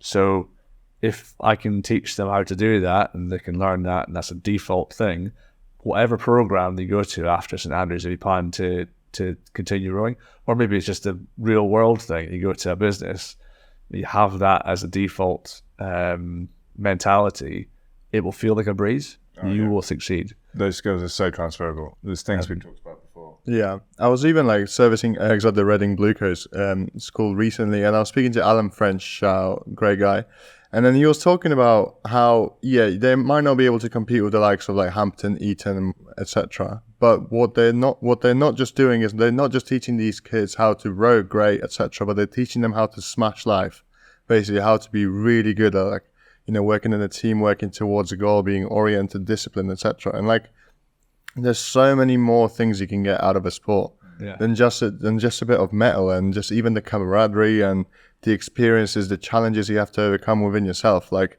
all of that is going to hugely carry into the remainder of your life. And I think it's great that even with the limited resources that you might at this moment in time have at the University of St Andrews, still seem to be doing a very, very good job. And like, I'm really looking forward to like seeing more crews from this club at Henley. I'm really excited about the beach sprint stuff as well. I think it's really exciting for smaller programs, because it's much smaller numbers. It's different. It seems like there's a bit more fun in it, which I think rowing at a high level has lost. And ultimately, like, if you want to do what Brooks's do, you need 100 rowers and 3 boathouses and 6 gyms, and it's not everyone can have that. And I think it's good for rowing in general that you quite often see at the top America, Canada, Germany, Britain. And I think hopefully with things like beach sprints, you're going to see some other people pop out. It's going to be fun. It's going to be fun to see. Well, I didn't finish off. I must have diverted my attention. But what I was going to say earlier was that about the students here. Yeah. We've got a few students that have gone to British Champs and got medals, and like the first time they went down, and one got Nat Champs, and you're like, well, it takes a decent I'm not saying I know it's a new sport, and it's in its infancy in terms of like people understanding how to go fast in it. But the type of athlete we do have here is the kind of person that is diligent, is thinking about how they can be better as they are, and maybe a bit more switched on, maybe understanding conditions better. We've got to see here, like going out and experiencing rough stuff and learning what it takes to make a boat go fast when it's not balanced. You're never going to have flat water on the sea. No, exactly. So, well, I mean, you do. We had, actually, a couple of weeks ago, we had literally a week of... What? I would have loved... No, honestly. The HR team, the Scottish team, were here, and they were cursing it because it was, you would prefer to have a single and just go out to sea, and it was just perfect blast. But anyway, but like Gregor, who rows for us, he's Stirling Rowing Club, but he rows for us because we support him in his coastal stuff. I'm sure he won't take offence to me saying he's a very average lightweight. He's not lightweight, he's just a bit above. But he's the best, one of the best in the world in coastal beach sprints. Like, he is nailing it. But he's super driven guy, super diligent, and he is going out there and figuring out how to make the tiny differences to how he gets in the boat, to how he's putting what way he's having his blades to the first stroke, how he's turning the thing. Like, so much meticulous thought into the margins that make a bigger difference than having a 10-second faster 2K. So like, he's turned over Charles Cousins, who's probably still breaking 5:55 in a 2K. And he's like, I know he's retired from flat water, but he's still taking beach sprint seriously, and he's doing great at it. But like, you're comparing like athletes, like from the flat waters context, like Charles should be absolutely demolishing him, but he's not, and that's why it's exciting. Like, going back to what you said about smaller nations, like most countries have a beach. So and it doesn't cost to have a beach, because you've got it already, and so you can just get a boat and just go out and crack on, see how it feels. And all the boats at this big major events are pool boats, so there's no advantage to having a Empacher or a Felipe or whatever. There'll be a understanding of what boat you're going to get, and everyone's got the same thing. So I'm really hoping it gets involved. I know it's a bit of a Marmite thing. Like, might have people on the podcast before, I don't know. Because I have heard people on social media saying, oh, coastal, like, give it a rest, this, that, and the other. And I see it as like the same way, I'm sure, road cycling, mountain biking, like Tom Piddock, Van der Poel, like these two guys that are top of the game in both. But like, mountain biking clearly makes their downhill road biking really good. Yeah. And equally, the road biking is the physiology side is going to play so much into the mountain biking. So I think it's quite similar in rowing. Yeah, I've seen that stuff on social media. I think people just don't like change. But ultimately, Olympic rowing for a while has been worried about the fact that it's not very diverse. And they've been doing a lot of things like trying to make sure, there's selection from different groups. So Africa has a separate selection from Europe and things like that in the single. But ultimately, the Olympics is about being inclusive, and that's where it's moving. And new sports coming in because they're inclusive and because young people are doing it. And if rowing as a sport can't be inclusive, it can't have lots of different small nations and nations in general joining it, it's not going to keep going. Yeah. And if it's just Canada, America, Germany, Great Britain over the line every single time, it might be 4, 8, 12 years before they say, let's scrap this. Yeah. Because there's a bunch of other sports where everyone else is getting involved. So we need to, if you're not progressing, you're standing still, and you know that as an athlete, and I think as a sport, I think that's what part of it is. So it's like, get on board or you'll get left behind. Yeah. Yeah, I mean, with beach sprints, I've not really had much experience to even like watch it or try it out, but it looks super fun, and I keep hearing from people that I should try it. So hopefully in the next few months or few years, I'll definitely like try and double with it. We've had Emma Dyke come on the podcast. She's doing beach sprints this year. I'm going to get Charles Cousins, big shout out on the podcast. Like, he's obviously smashing it with beach sprints. But yeah, I mean, we've had some bad news recently about rowing. Rest in peace to lightweights rowing. But maybe all those lighties can show their skill in beach sprints. Because if there's not that much difference between big pullers and relative lightweights, then yeah, hopefully it's not all bad. Because like, just hearing that news is just heartbroken. Like, lightweight rowing used to be like some of my favorite racing to watch, but maybe it's not all going to be lost. Yeah, I love watching the racing, but I don't feel so bothered. I'm going to probably upset some people, but I never liked it because it wasn't healthy. Like, it always made me feel like those people they weren't achieving their best. Like, they weren't being their best self. And like, I don't coach. I don't, as people that turn up at the university, I'm like, we don't do lightweights because I don't want, one, because it's no point anymore, and two, because I want you to be the best person you can be, and you being 5 kilograms than your optimal weight doesn't strike me as being your best. So I know you could argue the case of, well, maybe they're faster because they're leaner, but I mean, maybe you get close racing if you had an 80 kilogram category. Yeah. So like, everyone's going to be the same weight, the same power and everything at a given weight. And yes, it's close, but yeah, I don't know. Yeah, I feel sorry, obviously, for the athletes that it's getting removed, that they've got to the top of the game. Hopefully those that compete next year can have a good one to see it off. But yeah, it's weird, there aren't many other sports there's not like 400 meter relay and a 400 meter relay for 70 kilo people. Yeah. So it's a bit of a strange thing. But like you said, the racing was always awesome to watch because it was capped. But yeah, again, if beach sprints, if having an enormous erg doesn't make the difference, then all of a sudden, it opens it up again for it. Yes, definitely. Yeah, cool. So as well as St Andrews, you're also doing a little bit of extra coaching. Yeah, I've started working with Jack Burns at Edge Rowing, joined the team there, and yeah, love it. Like, the team's great. Shout out to Edge Rowing. So who's on the team? Go on. Oh, like there's a huge list. Is it? Yeah, it's a decent list. There's people, and to be honest, I've only got just my athletes are only like 5 of them, but yeah. So it's a growing list, and some people come for like 6 weeks. Some people kind of stay fairly full time on it, but yeah, I'm loving it because all these people have bought into a program, and they're getting us. Like, I'm in awe of what Jack's doing. Like, he's putting on a service that is as good as, I would argue, better than elite athletes get in terms of coaching service. In what way would you say that shows? Just the. I mean, obviously, it's not on hand. It's remote. Because he does do some stuff in person, but it's the training program, the individualizing of the programming to suit the person's needs. So it might be they've got a family and they've got a job and they can only do certain hours, or it might be they're really dedicated and they want to cram in as much as they can.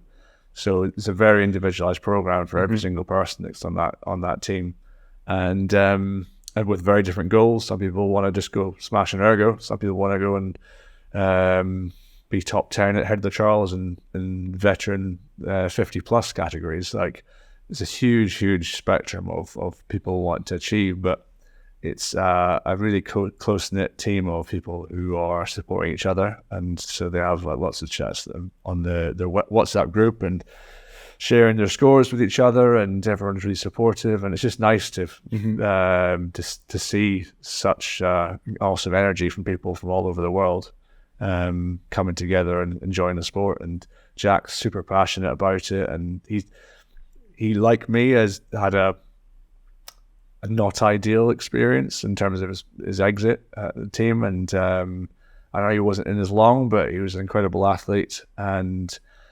he's got so much to give back to the sport, and he's doing a great job of it. So I'm looking forward to continuing working with him. That's awesome. We also think it's pretty cool, which is another person on our list to see where we're up here. So I don't know when that episode will come out, but also watch this space for a bit more information on what's going on with that. Absolutely. Shout out to Jack. Yeah. I haven't met him in person yet, but it's gonna be fun, I reckon. Yeah. Watch the accent. Oh, There's two vegans in the podcast then. Yeah. So Wait, as well. I think that's something we're gonna have to get in next time. Yeah. I'd like to pick your brains about how that went down. But, and also we can finish the second Olympiad during the second episode. Yeah. The return of Alan Sinclair. We'll do the lightsabers as well. I think that'll be cool. I mean, shout out also to Roy. I think you're pretty lucky that you got on here before him. He's also pretty huge character. Dad. Yeah, the best known dad in British. Yeah, rugby. he is. And He added me on Instagram, and it was like, you know, when it tells you like how many people you've got in common. It's like you and Roy have got like 87 friends in common, and it's just everyone I've ever known who's got anything to do with rowing. Yeah. What? I don't know anything about this. Yeah, everyone knows Al's dad. My dad is like an enigma in the sport. He This is so funny because he's for a long while, and to be honest, it's still like he's the guy you see in a high-vis jacket directing the trailers when you go to Inverness Head. Yeah. And he's also the guy that drives the umpires up the far side of the course and makes sure they have a hot drink when they're doing the timings. He's also the one that turns up to World Cup events, and he's literally in the grandstand chatting to every single parent. He knows, like, he would know more about most of the people on the team based on the chats with their parents than I know from them directly. Yeah. Wow. Just like he can talk to anybody, and I know a huge amount of credit to my success to him and how he got me into the sport, and never he encouraged me, never pushed me. Yeah. Like he was awesome for those first formative years, and he's still a big fan. I'm a huge fan of him, but he's got a really cool medal from when he won the Scottish Championships. It's like this gold-plated solid silver medal, and it's quite small, but it's like a proper medal. Nice. Back in the day, and so I remember one of the funniest times. This is a classic Roy story. I'm rowing in what was it? It was the European champs. Okay, yeah. Okay. And we're in training up with Stu. I row along, I come past the halfway mark, and like my peripheral vision, I'm like, oh, weird. That guy looks like my dad. And this is not like at the grandstand bit, but I remember rowing past and just thinking, yeah, looks like my dad. Weird. And he hadn't told me he was coming out, but it was my dad. That's why. He was there. Just there. He just turned up, and he decided to surprise me. And I didn't find out, confirm, until I was in the changing rooms after the session, and Mo or Gregor or someone sent me a WhatsApp of their four with him in the grandstand selfie. It's like with Big Roy, and I was like, what? Okay, That's right, so let's funny. find him. He Yeah. ended up knowing so many people that it's like, he's just around. Like, even when you're not around, he'll just be around, like, talking to some other, like, Yeah. you know what I mean? Like, other parents would be in the corner, like, oh, just waiting for my child. And he's just, like, chatting to anyone. Yeah, awesome. That Legend. sounds like a We'll have legend. to get him on next time. I was going to say that. Yeah, we'll Oh, get right I on need it. a whole day for that. I think. Yeah. Oh, You need to do that, you know, the Netflix when you can put the playback speed 1.5. You could definitely have that option. 'Cause some of those stories need to be, awesome. That's right. Before we finish, then we normally do some quick fire questions, which you'll know of. yeah. Dude. So I was trying to wrap my head what we're going to say for these, but go on. Yeah. For the quick fires. Yeah, those are the ones I'm most stressed about because I don't know what to say. But go on. Oh, you don't know what I'm going to ask you? Oh, the different kinds. I thought they were like same every time. They are. Well, they're usually same every time, but now that you've said that, I'm going to ask you a different one. Okay. So my You gotta go to the same ones as well. okay, but I want to get an extra one. Is sweep or sculling, and why? That's what I wanted to ask. That is exactly what I wanted to ask. Got it. Man, that's tough. It's gonna be a sweep though. Yeah. Heartbroken. I thought you would have said sculling, which is a weird one. It's gonna be sweep because It is for me. it would. It's the pair is my favorite boat. Pair's favorite boat class. Like, I love the double and I love the single, but like, there's nothing gives you the same satisfaction as a pair. I feel like 'cause there's nothing as elusive as pair speed. Yeah. That's why. Yeah, that's exactly what Tom says as well about the pair. I always argue the double's a better boat, but he's like, no, it has to be the pair. I've had some incredible experiences in the double, like some really good experiences, but it isn't pale in comparison, but there's just something else with the pair. Fair enough. I've got to ask you a question of out of all the racing venues that you might have visited, trained at, or raced at, what are some of your favorites and why? Not Rio, even though that's like incredibly iconic venue, and like I can't wait till Bea, my daughter, is at an age where she could actually she loves Rio, the cartoon, the Pixar film. Have you seen that? So she loves the place. And when I've had a few conversations, Daddy went to Rio, and she's like, and I've pulled out the video, and she lasts like 10 seconds. She sees me at the start line, and she's like, I'm understood at all, but I'm sure at some point in the future. Well, exactly. There's thankfully on the YouTube video, it has a little bit of Christ the Redeemer, and it pans in to seeing some kind of things that look like rowing boats. So she knows I row and things like that, and that's Daddy's job and stuff. But anyway, Rio wouldn't be it because it wasn't a nice course to be on, like as a course. Aiguillette probably. Lots of people. a lot. Maybe third or fourth. I've been twice there, and both times were really, really cool, really special.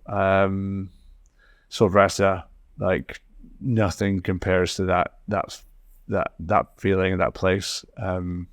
It becomes like weirdly like home because you go, even though you go to Sierra Nevada so much more, it feels like Sierra Nevada because you're there it's in Silvretta, you're there for 2 weeks of solid training, no getting away. Whereas I think Sierra Nevada kind of feels like you're not quite as isolated. I don't know. I think Silvretta's special. Where else? I think those would be two main ones. Yeah, Not where it all began.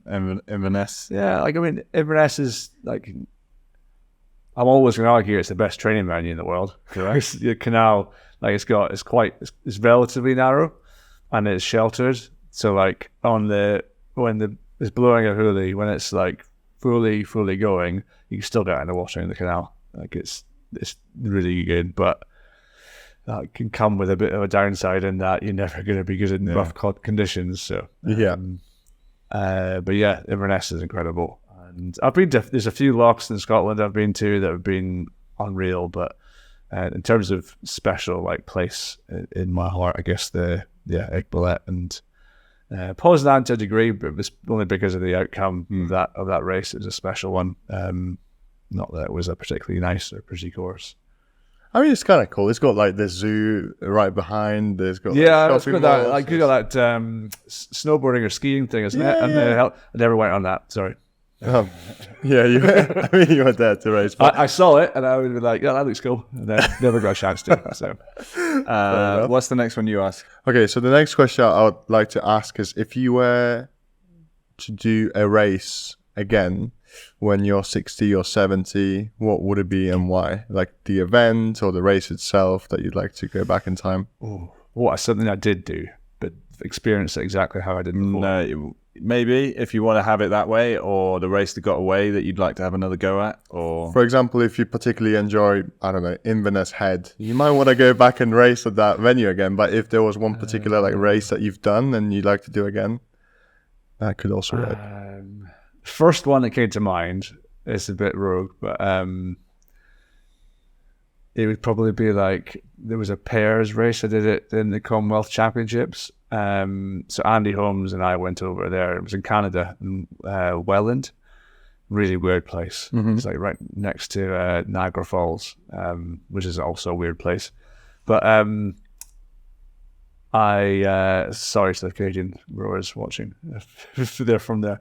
But we were doing this. I think did you do Commonwealth as well? I did it in smaller Southside. team. Yeah. They did it so you had two heavyweights, two lightweights, and then you did multiple races. Sprint racing and 2K racing. And the first race we did was a pair. And Andy and I hadn't been going that well on the pair. Like we'd been out in it, but it's been okay. And the double was like so good. It felt amazing. And I hadn't really had a chance to row with them before that point, and got really well with them. Fellow Scot. So really excited to do that race. We jumped in this pair, and I remember going off the start and thinking, I'll just smash it off the start, see what happens. Like, see if we can hang on, or like how long we can hang on for. And we kind of went off the start and we're like quite a bit in front. I was like, this is epic. And I thought, I'm just going to put the boot in and get the K, see what happens. And went past the marker, and I could have sworn it was the K. Obviously it was a 500. And so I put the boot in thinking it was the third 500. Then I actually look at the sign properly, and it says 1,000 meters. So I'm like thinking it's 500 to go, but actually just realize I've got 1,000 to go, and it's a headwind, and these Australians are literally right next to us, and like we can't like break the rope, break the string, whatever you want to call it. And just they would not go away, and I was just burning it. And it was just one of those, you get those races where you just feel like you never one stroke let off. Never one stroke. You were like on the edge the whole way. That was one of the ones that I remember being at. That and probably the Egg-Berlet race and the World Champs. The two where I feel like I was redlining it the whole way from start to finish. Nice. We got the win by a bow ball. And there was whoa! You drove it home. Yeah, in the pair. Yeah, we just got it, and Andy, we finished, and there's a picture of him or a video of him looking at them as we're crossing the line, and he was certain that he got it when we crossed the line, and I was like, "You sure? You sure? Yeah, we're sure.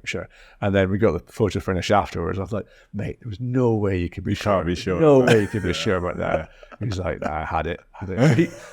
He was softly like just doing enough to get it. Thanks, mate. We could have had that way more. But anyway, that was a really good one. Fair enough. My question always is, if you could travel back in time to the age you were when you really first totally fell for the sport and thought that this was something you wanted to do, what piece of advice would you give that kid? I think just keep loving it. Lean into the love for a sport. Lean into the people around you and the way they make you feel. Surround yourself with people that are kind of contributing to you being better, and just take every opportunity to learn. Sounds kind of boring. No, not at all. Kind of just fantastic advice. Fantastic.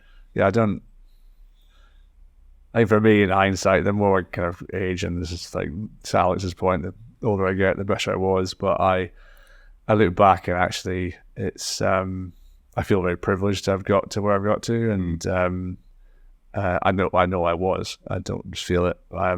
And yeah, to be able to have conversations with people that I otherwise would never have a chance of meeting in the real world, because they're like from different backgrounds or whatever, and being in this podcast and having like so much to talk about for like 3 hours, whatever it is, been chatting, and it meaning just as much to me as it does to them, and having so many connections in the sport. I know my missus gets frustrated, I think, when she goes to rowing events and the first question people ask is, "Are you a rower?" And it's just one of those like environments where, generally speaking, if you go to a rowing event, you're pretty well connected, or you're a rower yourself. Obviously, it'd be nice if she didn't feel like she had to be a rower to be in that connection, but in that pool of that sphere, I guess. But equally, it's nice to know that, like, the most important thing when you go to Henley Royal Regatta and you bump into someone at the bar is like, where do you come from? Let's find common ground about where we started off, or where we're rowing, or what's your club, what's that blazer. Like, I never would have been in that kind of, I don't know, there's elements of elitism in it, and I know British rowing are trying their best to kind of stamp that out, but you can't deny the fact that part of the beauty of it is feeling like you're part of a cool club. Like, it's cool because it's something you care about. It's a cool club, but again, we've probably mentioned it, but it's no one's half in. Yeah. Like, you either don't do it or you can love it. Yeah. And it's your lifestyle, and you build your job and your career and your kids and your childcare and everything around it. And like, that's the gang I want to be in. I want to be around people who love what they do. And like, that's why it's such a special place to be, I think. Yeah. Awesome. No, that was a great answer. I've just got one more question, and I think I know the answer to this one, but based on the conversation we've had today. But who are some of your rowing idols, or the people you've looked up to during your rowing career? Who have I said today that makes you think you know what I want to say? Oh, you say it first, and then I'll tell you who I thought it was. Oh, no. Christ. I don't know. Like, this is the hardest one, though. Genuinely, this is the one I was struggling with most, because I was like I personally idolized Rob Waddell. Like, I remember watching him, New Zealand's single sculler, and being like, I will never be that. That is epic. He is an absolute monster, and and everything he's done in the sport and then afterwards, from everything I've heard, he's like immaculate. He's like the perfect character, perfect like pin-up guy, like role model and everything. So like, in terms of like someone you look up to, what that would be incredible to be, that would be my one of the many idols that I idolized for a long time. But there's like countless people that I've looked up to, people that are like raw talent in the team, like Langers. I'm always thinking, looking at that guy, I think, how are you so good? Like, just so effortlessly good, and I'm just so casual about it. But then you get people who are like, T-Ran was another one that I remember jumping, the first time I jumped in a boat, and was like astounded at how strong someone was. When I was in a boat with him, I was in the bow seat of a Cox 4, he was in the 3 seat, and the Cox were just paddling down. This is before I got in the team or anything.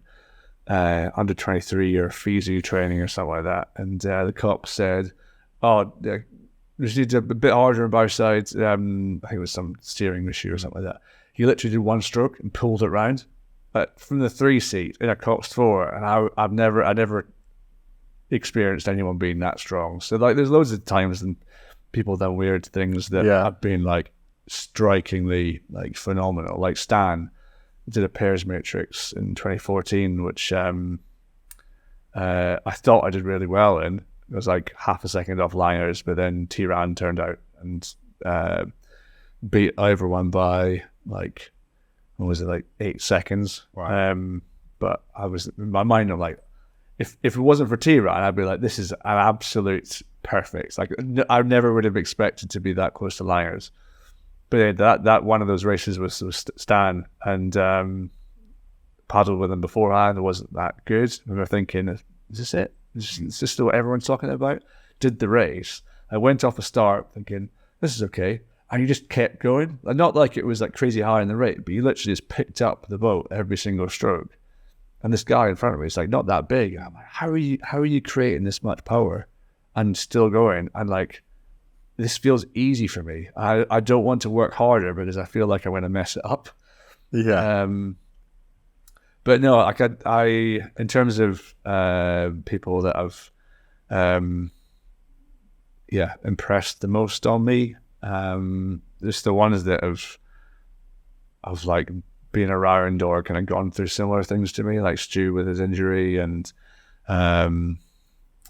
like latterly, like I genuinely have so much admiration for my partner Steph. Like she's gone through so much stuff with her health and still like grafting, still like being an incredible person for me and our daughter. And like my parents, like they were amazing for me and allowing me to do a sport that had no real end to it. And like I'm sure at one point they were like, oh, should we say something to him? Like this is getting ridiculous now. He's in his 30s.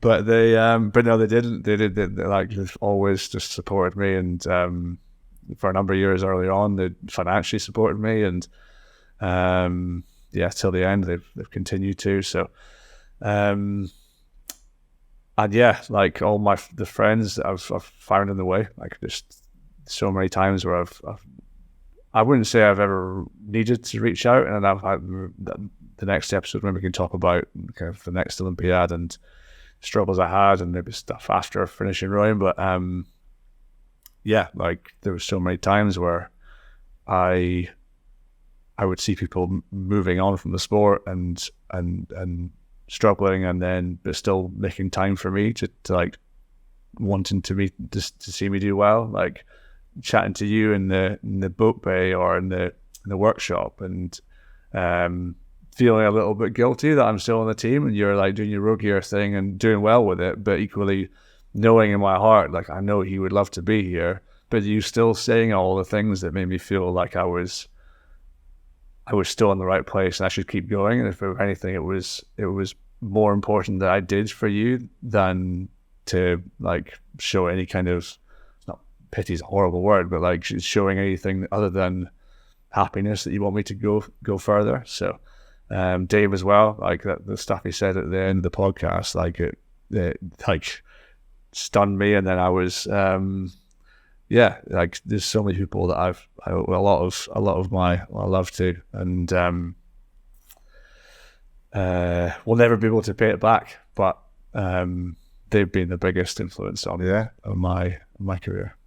It's awesome, man. It's awesome. Like you just all you can do is what your best. Ultimately, end of the day, and like for yourself, for anyone else, for those people around you, and it's been wicked to speak to you and learn about a journey. And yeah, from my perspective, like I'm sure you see now, when you're in the team and you're part of it and you're struggling, it's horrible. As soon as I left, I could be so happy for you guys. Like fuck yeah, like Al's getting it. Like let's have it. Like so happy when I wasn't in the mix. It wasn't my seat anymore.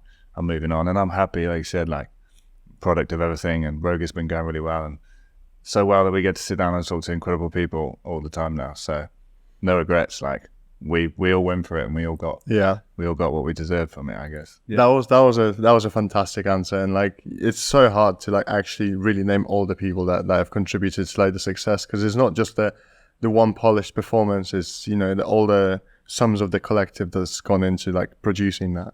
So I thought you were going to say Steve Williams, just for the record. No, I was always in all of his guns though. He had the best arms. Well, we saw him last week. He's still looking. He's still looking. He's not looking big, but like he had the biggest forearms. Yeah. Still looking absolutely good. He said I look quite big as well. I'll take that. He said you look big. Yeah. Because he used to know you as a skinny little 16-year-old. Actually, genuinely, that was one of the moments one of the few moments in my career where I was like, I've done something here. Was when I was in the gym. It was off season. I was doing some beach weights, Steve Williams came in and just, man, you're looking big. And I was like, Steve Williams thinks I look big. Yes. That has made my year. I don't care that I didn't get a Henley medal. That doesn't matter because Steve Williams thinks I look big. I can retire happy. Yeah. Oh man, that's absolutely awesome. It's been so incredible to talk to you. Tom and I have spoken about like doing this for a while. Like even way before this podcast has started, like we always said we needed to come and speak to you. Your story is great, and I'm really looking forward to like when we're going to continue it. Yeah. And yeah, I wish you all the best with St Andrews and rowing this year, and all your ergs are ready to go. And obviously, ready for the beating. And I don't know, I'm really just excited to see like what's going to come out of here, and also the beat sprints as well. I think there's some really exciting times ahead. And just thank you so much for being so supportive of the podcast right from the get go. It's been incredible, and honestly, definitely pushed us on to keep creating this, like having had the support from day one. So thank you. I appreciate that. No, I'm so happy to I didn't actually expect to be invited on.